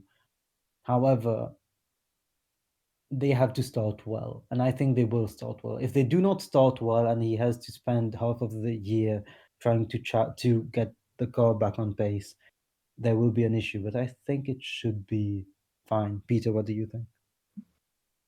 Yeah, I mean, I suppose I think half the reason he's such a whiny bitch at the moment is because he's probably of those three team principals, he's the only one that isn't used to like not winning. Because he's been there since, I mean, 2013 he took over as team principal, and then before that he was involved with Williams just as on the board of directors, and he did some racing of his own. But yeah, Vasseur and Horner, they've obviously had phases as team principals where they haven't been winning. I mean, for Vasseur, that's the whole time, except once this year, I guess. Yeah, he just needs to lower his expectations, and I think because also like George wants good results because he basically says that he wasted his time at Williams, and I think he did, to be honest. And then Hamilton, again, a serial winner, not used to not having the fastest car, he's having to adjust to that as well, and their fan base are having to adjust to not being on top as well, and so they're all just not really putting things in perspective. Whereas Ferrari, this year things were sort of better because they were forced to lower their expectations, and so it didn't seem such a train wreck as last year, and that's why 21 ended up being actually quite a good season in all respects, because they weren't having to worry about winning races. They just needed to hang around just outside the podium and make things look good. But Toto as well, he's just the stuff he was saying around Las Vegas and trying to defend everything that was going on, and that he obviously has aspirations of going to becoming FIA president or something of that nature, and that's probably affecting the things he says and what he's trying to get out of this, because he does seem very business focused rather than focused on the racing front, I guess. The man's a billionaire, man. Yeah. And then obviously, That's a lot I of still zeros. obviously there was the scandal with Susie, and to be honest, I still don't entirely understand it. It was very vague in terms of what actually they said. Okay, there's conflict of interest, and it's like, so you're telling me that a husband and wife who work in the same industry sometimes talk to one another? Like, it's Yeah. I was like, I don't really get. Her response was basically, "I'm a woman, shut up." Like, to this, it was I don't know what really was, unless they were being told, oh, here's a bunch of being handed some money under the table by the FIA, or being told. Well, at first I thought it was going to be, oh, actually, yeah, they have been developing their engines since 2007 and they weren't supposed to do that or something, but it had nothing to do with that. It was cost cap. I don't know. It was all very vague, and then every team sent out literally the exact same statement, word for word, which was probably made by ChatGPT. That was just odd. He's a funny character. Don't get good vibes off him. Yeah, I think what he's coming. I think what Toto has done wrong, and I think what is probably, I don't know if I've even talked about it this here earlier as well. I think probably his biggest failure is the fact that Mercedes, being a German team, is not German at all. The team has no German affiliation. There's no German Grand Prix. The team has no German driver. It has not promoted anyone. It has neither focused on doing that. It is basically a Lewis Hamilton B team, where even most of the fans are Lewis Hamilton fans. Even if you go to LinkedIn and you take a look at some of these key personnel, whenever they're putting something about the Mercedes F1 team, dude, they're complaining even there. Make the car faster, make the car faster. They don't even leave LinkedIn, and that is entirely the entire Lewis Hamilton army. And that's where probably I feel Toto has, I think he's missed a step. Something that arguably Ross Brawn and Jean Todt did not do. When Ferrari was winning with Michael Schumacher, while Michael became an icon, Ferrari also did that. Mercedes has not done that. Once Lewis leaves, I don't think Mercedes will have even anywhere close to the kind of popularity, clout, or whatever you want to, or following in the sport anymore once he leaves, to be honest. Yeah, I mean, again, it is a British team, because there is no reason why they couldn't have a base in Germany. Like, let's be honest, it's like, how often do you need Silverstone for testing? Like, why can't they have? I don't know which city Mercedes' HQ is in Germany, but just have it there and use Hockenheim or Eurospeedway Lausitz for testing, or something. Because yeah, like okay, he was Austrian, but Niki Lauda's dead now. Norbert Haug is gone, I think. And he Yeah. was at least German, and he was involved with Mercedes for years. It's like, yeah, Toto's German, but everyone else, they're all Toto British. is Austrian. Toto is Austrian, yeah, he's not even German. Like, there's Yeah. there's no one German in that team. It's a British team. Every team except AlphaTauri, well, AlphaTauri, Alfa Romeo, or whatever they're called now, and Ferrari are British. Like, Yeah. at the end of the day, Yeah. Pretty they could much. they could be an actual. We haven't really had an actual German team since, well, original Mercedes in the BMW. 50s. Well, BMW was never a proper, because there was BMW Williams, and they entered one race in 1969 with a Formula 2 car. And obviously they had Brabham BMW. There's never been, well, a BMW Sauber, I suppose you're thinking, Yeah. Yeah. that was still technically Sauber because the Hinwil, base was in Switzerland. It wasn't like, the chassis was Hinwil, and the engine and everything came from Germany. yeah, I forgot which place it it was just was. Sauber having another one of their identity crises. Yeah. It's not, we've never had no proper BMW. Their base would be in Munich or wherever it is, where the factory is Yeah. like. But yeah, like Porsche in the 60s, they were a team in F1. There was Yeah. ATS in the 70s 80s, but otherwise we haven't had a proper German team For a while. yeah, it could be done. I mean, they had Pascal Wehrlein as a junior and they squandered that, and he was at least German. Yeah, that's the thing. I mean, we talk about how a sport can be grown in a particular country. And one of the easiest way for a sport to be grown in a particular country is having the team from that country win. Mercedes has won 8 titles in the last decade, and F1 does not have a single German Grand Prix. How does Mercedes not have a cult following right now? Ferrari has a tifosi waiting for it, and Ferrari has not won in 15 years. Mercedes does not have anything remotely close to it. That's a I mean, good such point. a Yeah. massive failure. Such a massive failure. And this guy is supposed to Well, be a marketing genius, a the businessman. only thing that's close to it is Team LH, which is definitely not a good thing. So, Yeah. well, not Team LH, Cult LH, I should say.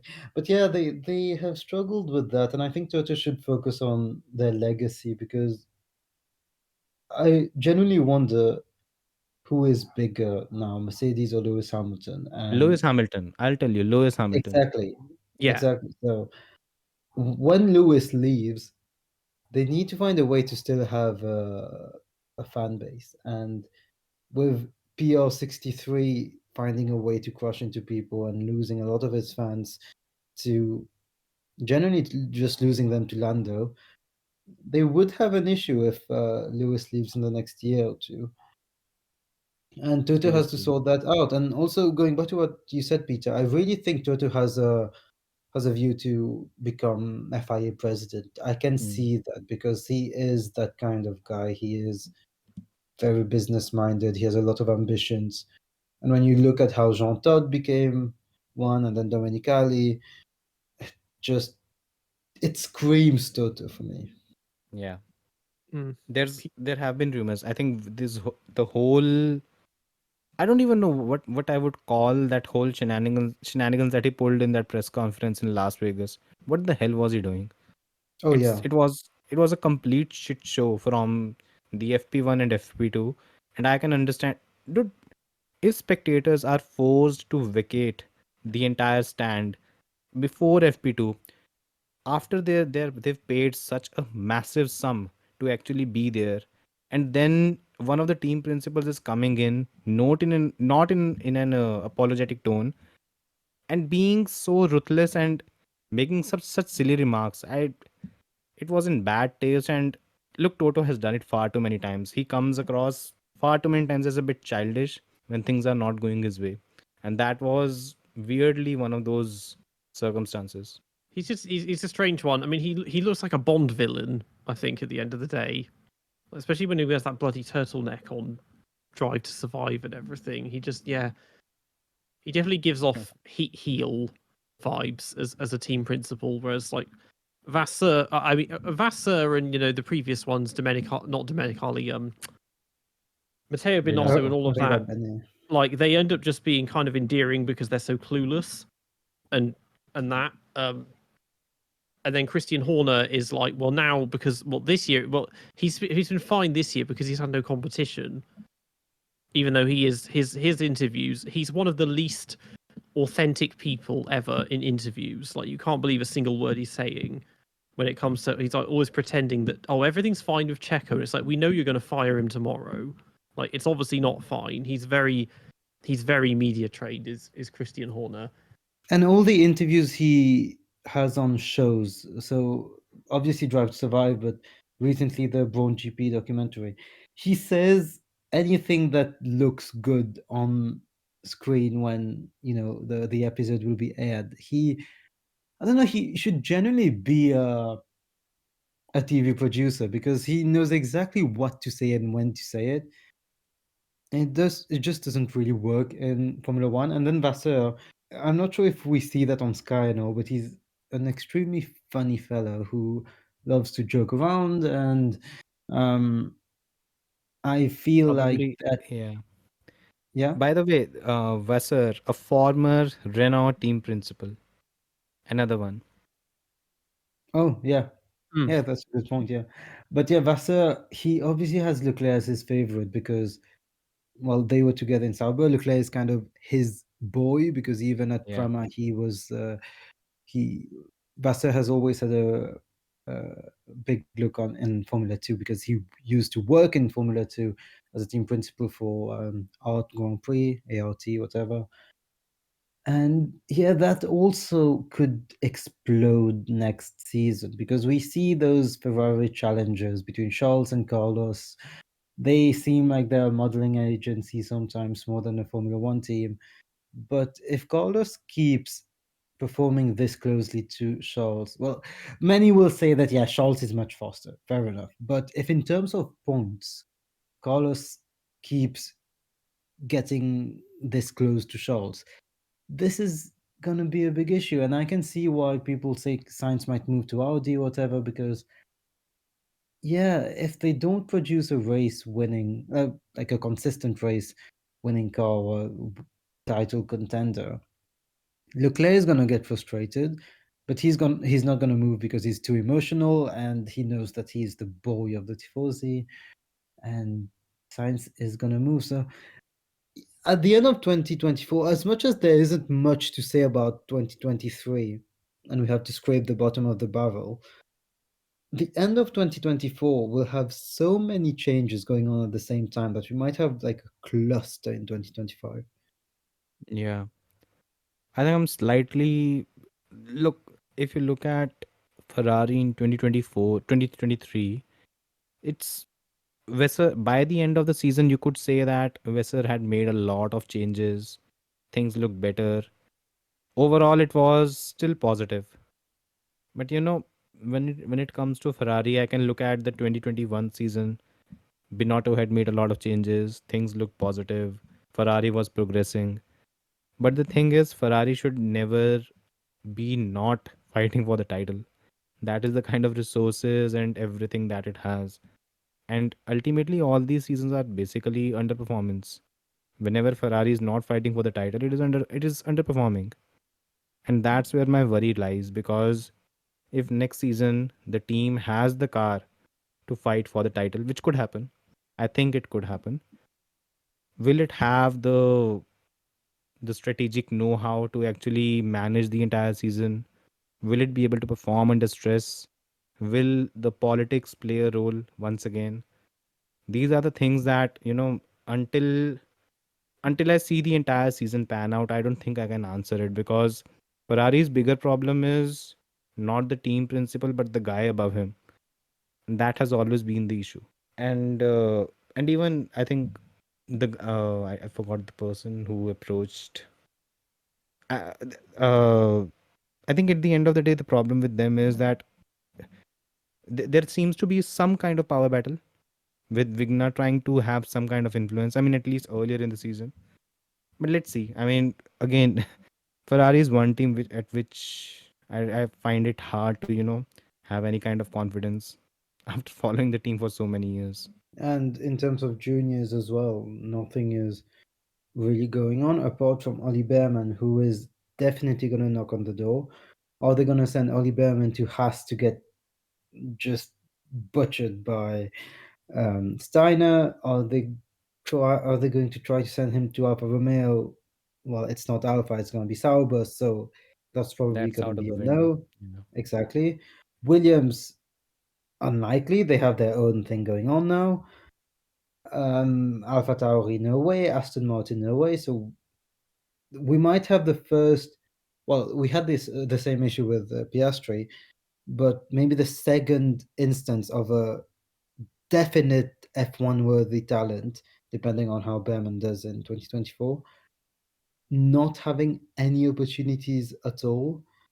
And that's again going to be a big issue for them because he looks like he is going to be at Ferrari one day, but if you want him to be there, you have to know how to manage him. And I have no idea how they're gonna find a way to fit him somewhere because the only option would be Haas, and good luck making that work.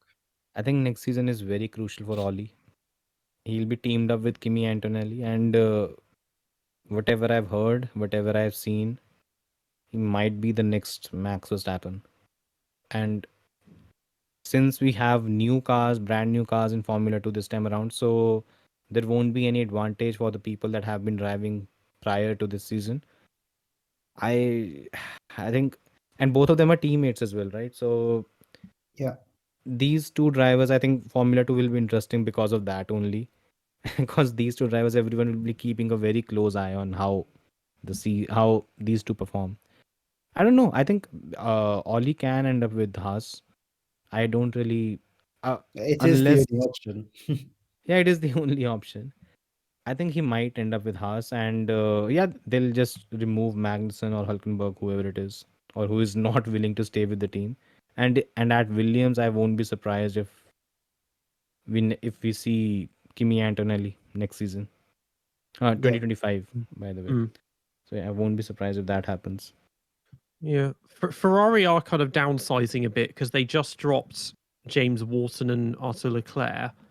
I mean, James was kind of all right. I mean, Leclerc was just there because of who his brother is. But there, yeah, because I guess Robert Schwartzman, like, he's not really, well, he's not a junior anymore, but he's still there as a test driver in the same way that Giovinazzi is. It's like just for to pose with the car and maybe go on the simulator a couple of times.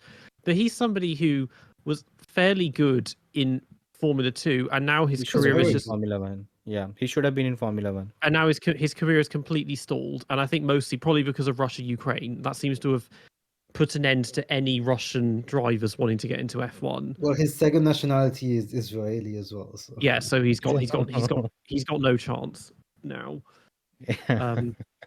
When I he mean, could have been the right. Same with like Alexander Smolya, he's ended up in Russian touring cars when he was half decent in Formula 3.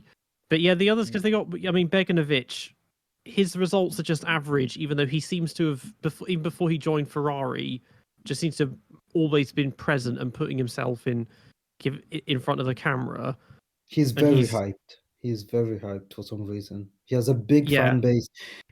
Well, I didn't follow Formula 4 at all, and I found that he had such a huge fan base for someone who wasn't even in Formula 3. Yeah, as you said, mm, good good in front of the camera. I don't know. He has a huge fan page. yeah. And then they got Maya Voig, and I mean, she's got about 5 different nationalities at once. I'm not really sure which one it is, but she she scored some points in Freca, which is better than any other female driver's done in that series, so that's something. But otherwise, she's in her early 20s, and she's not getting to F1 anytime soon. Yep. And then yeah, Behrman, Rafa, Kamara, Tuka Tappen, and Aurelia Nobles. I mean, they're all younger, and yeah, they just it's I don't know how you apply to even get on a driver academy, because you get some really random drivers. And as I know from doing my Red Bull video on this, because they've had over 100 drivers on the junior team in the past 20 years, they would pick just anyone, and some of them would last a matter of months, and then they would get dropped again. And then around 2010, they got in Ricardo and Vernon Hartley, and it's like, maybe we should actually start picking decent drivers rather than just any old sod we can find. Because I think in 2006 they had 13 or 16 juniors. Red Bull did, and within 2 or 3 years, I think all but one of them had been dropped. Maybe Ciaron, because casual because of I think, Kush and Alpine, because that was a surprising move, wasn't it? yeah, I think, initially that used to be the case, but right now the actually Josh would help us out in on this thing, because what he told me was that around 30 to 40% of the budget is actually taken care of by the academy. To add to this, what they also do is they provide you. I mean, the rest of the part was told by Kush. What they also provide you is that you get access to some very key things that any driver would look forward to, like the simulator, like the basic analysis of your driving data that sometimes is not even accessible for Formula 2 or Formula 3 drivers. So they tend to have an edge. That is why initially we used to see a lot of drivers that were winning and they were not part of any driver academy.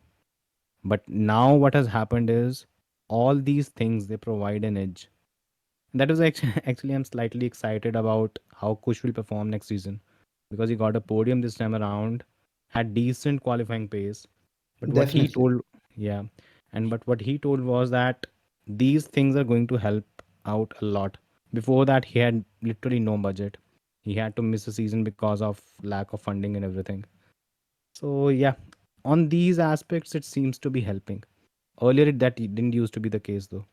And yeah, Ferrari with Behrman, I hope they do something good because Schwartzman, I'm surprised he hasn't just joined the hypercar I team. was surprised as well because I rate Schwartzman higher than Giovinazzi, mm, quite clearly, because whatever I've seen of the two, I do think that Schwartzman is probably better. But being Italian helps, I guess, and and helps you become a Le Mans 24-hour champion. Yeah, they do Yeah, need someone who is actually Italian, because I mean Leclerc. I mean, okay, he lives a few miles from Italy, but it's not quite the same. And this seems to. Am I audible? yes, Yeah, yeah. Okay, sorry. I thought something went wrong. So yeah, I think for me, one thing that, to be honest, in the entire junior academy thing, one thing that stands out right now is the fact that we have probably at least two drivers. I'll say three. I think Victor Martins is also impressive when he's not crashing or picking up some very random penalties. If he's not doing all of that, these are three drivers that should ideally make it to F1. I don't know how good Bortoletto is. I haven't seen his Formula 3 season entirely. But these three drivers are probably the next crop that would actually make it to Formula 1. I mean, we've had Pocher, we've had Dragovic, the two drivers that did not make it to Formula 2. Now we are probably going to have a chain of drivers that will make it. Yeah, I fully agree with you, and that leads me to sharing that we will probably be having an F1 feed episode soon, where I'm sure we will invite you as well because there's a lot going on in terms of young drivers. At the moment, Bortoleto, you just mentioned, he had a very impressive rookie season because obviously he won kind of unexpectedly.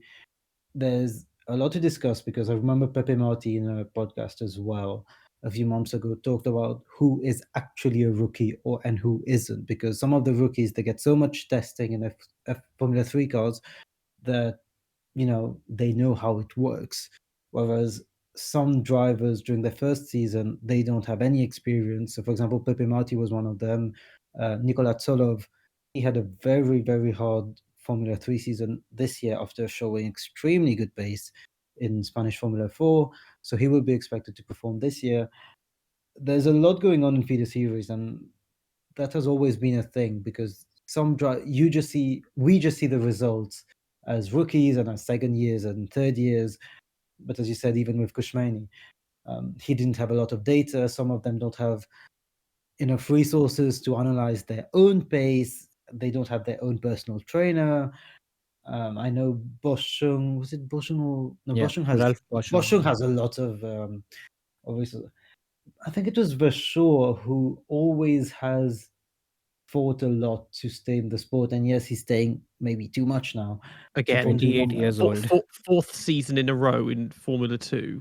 Exactly, he's staying for too long now, but he has always had to find his own resources, so at least he's having fun with his money. But yeah, there's a lot going on there, and we will definitely be having a feeder series focused episode soon. But yeah, I think that wraps up our talk on the team principles.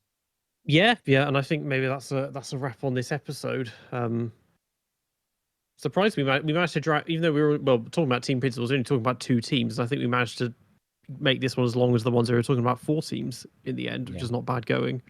Yeah, because I think we went on a lot of tangents, which were needed. Yeah. So yeah, thank you to casual F1 fan for joining us again. I think this is possibly your second or third time with Yeah, us. it's my second time. Yeah. Yeah. So where can people find you if they want to find your on Yeah, social media?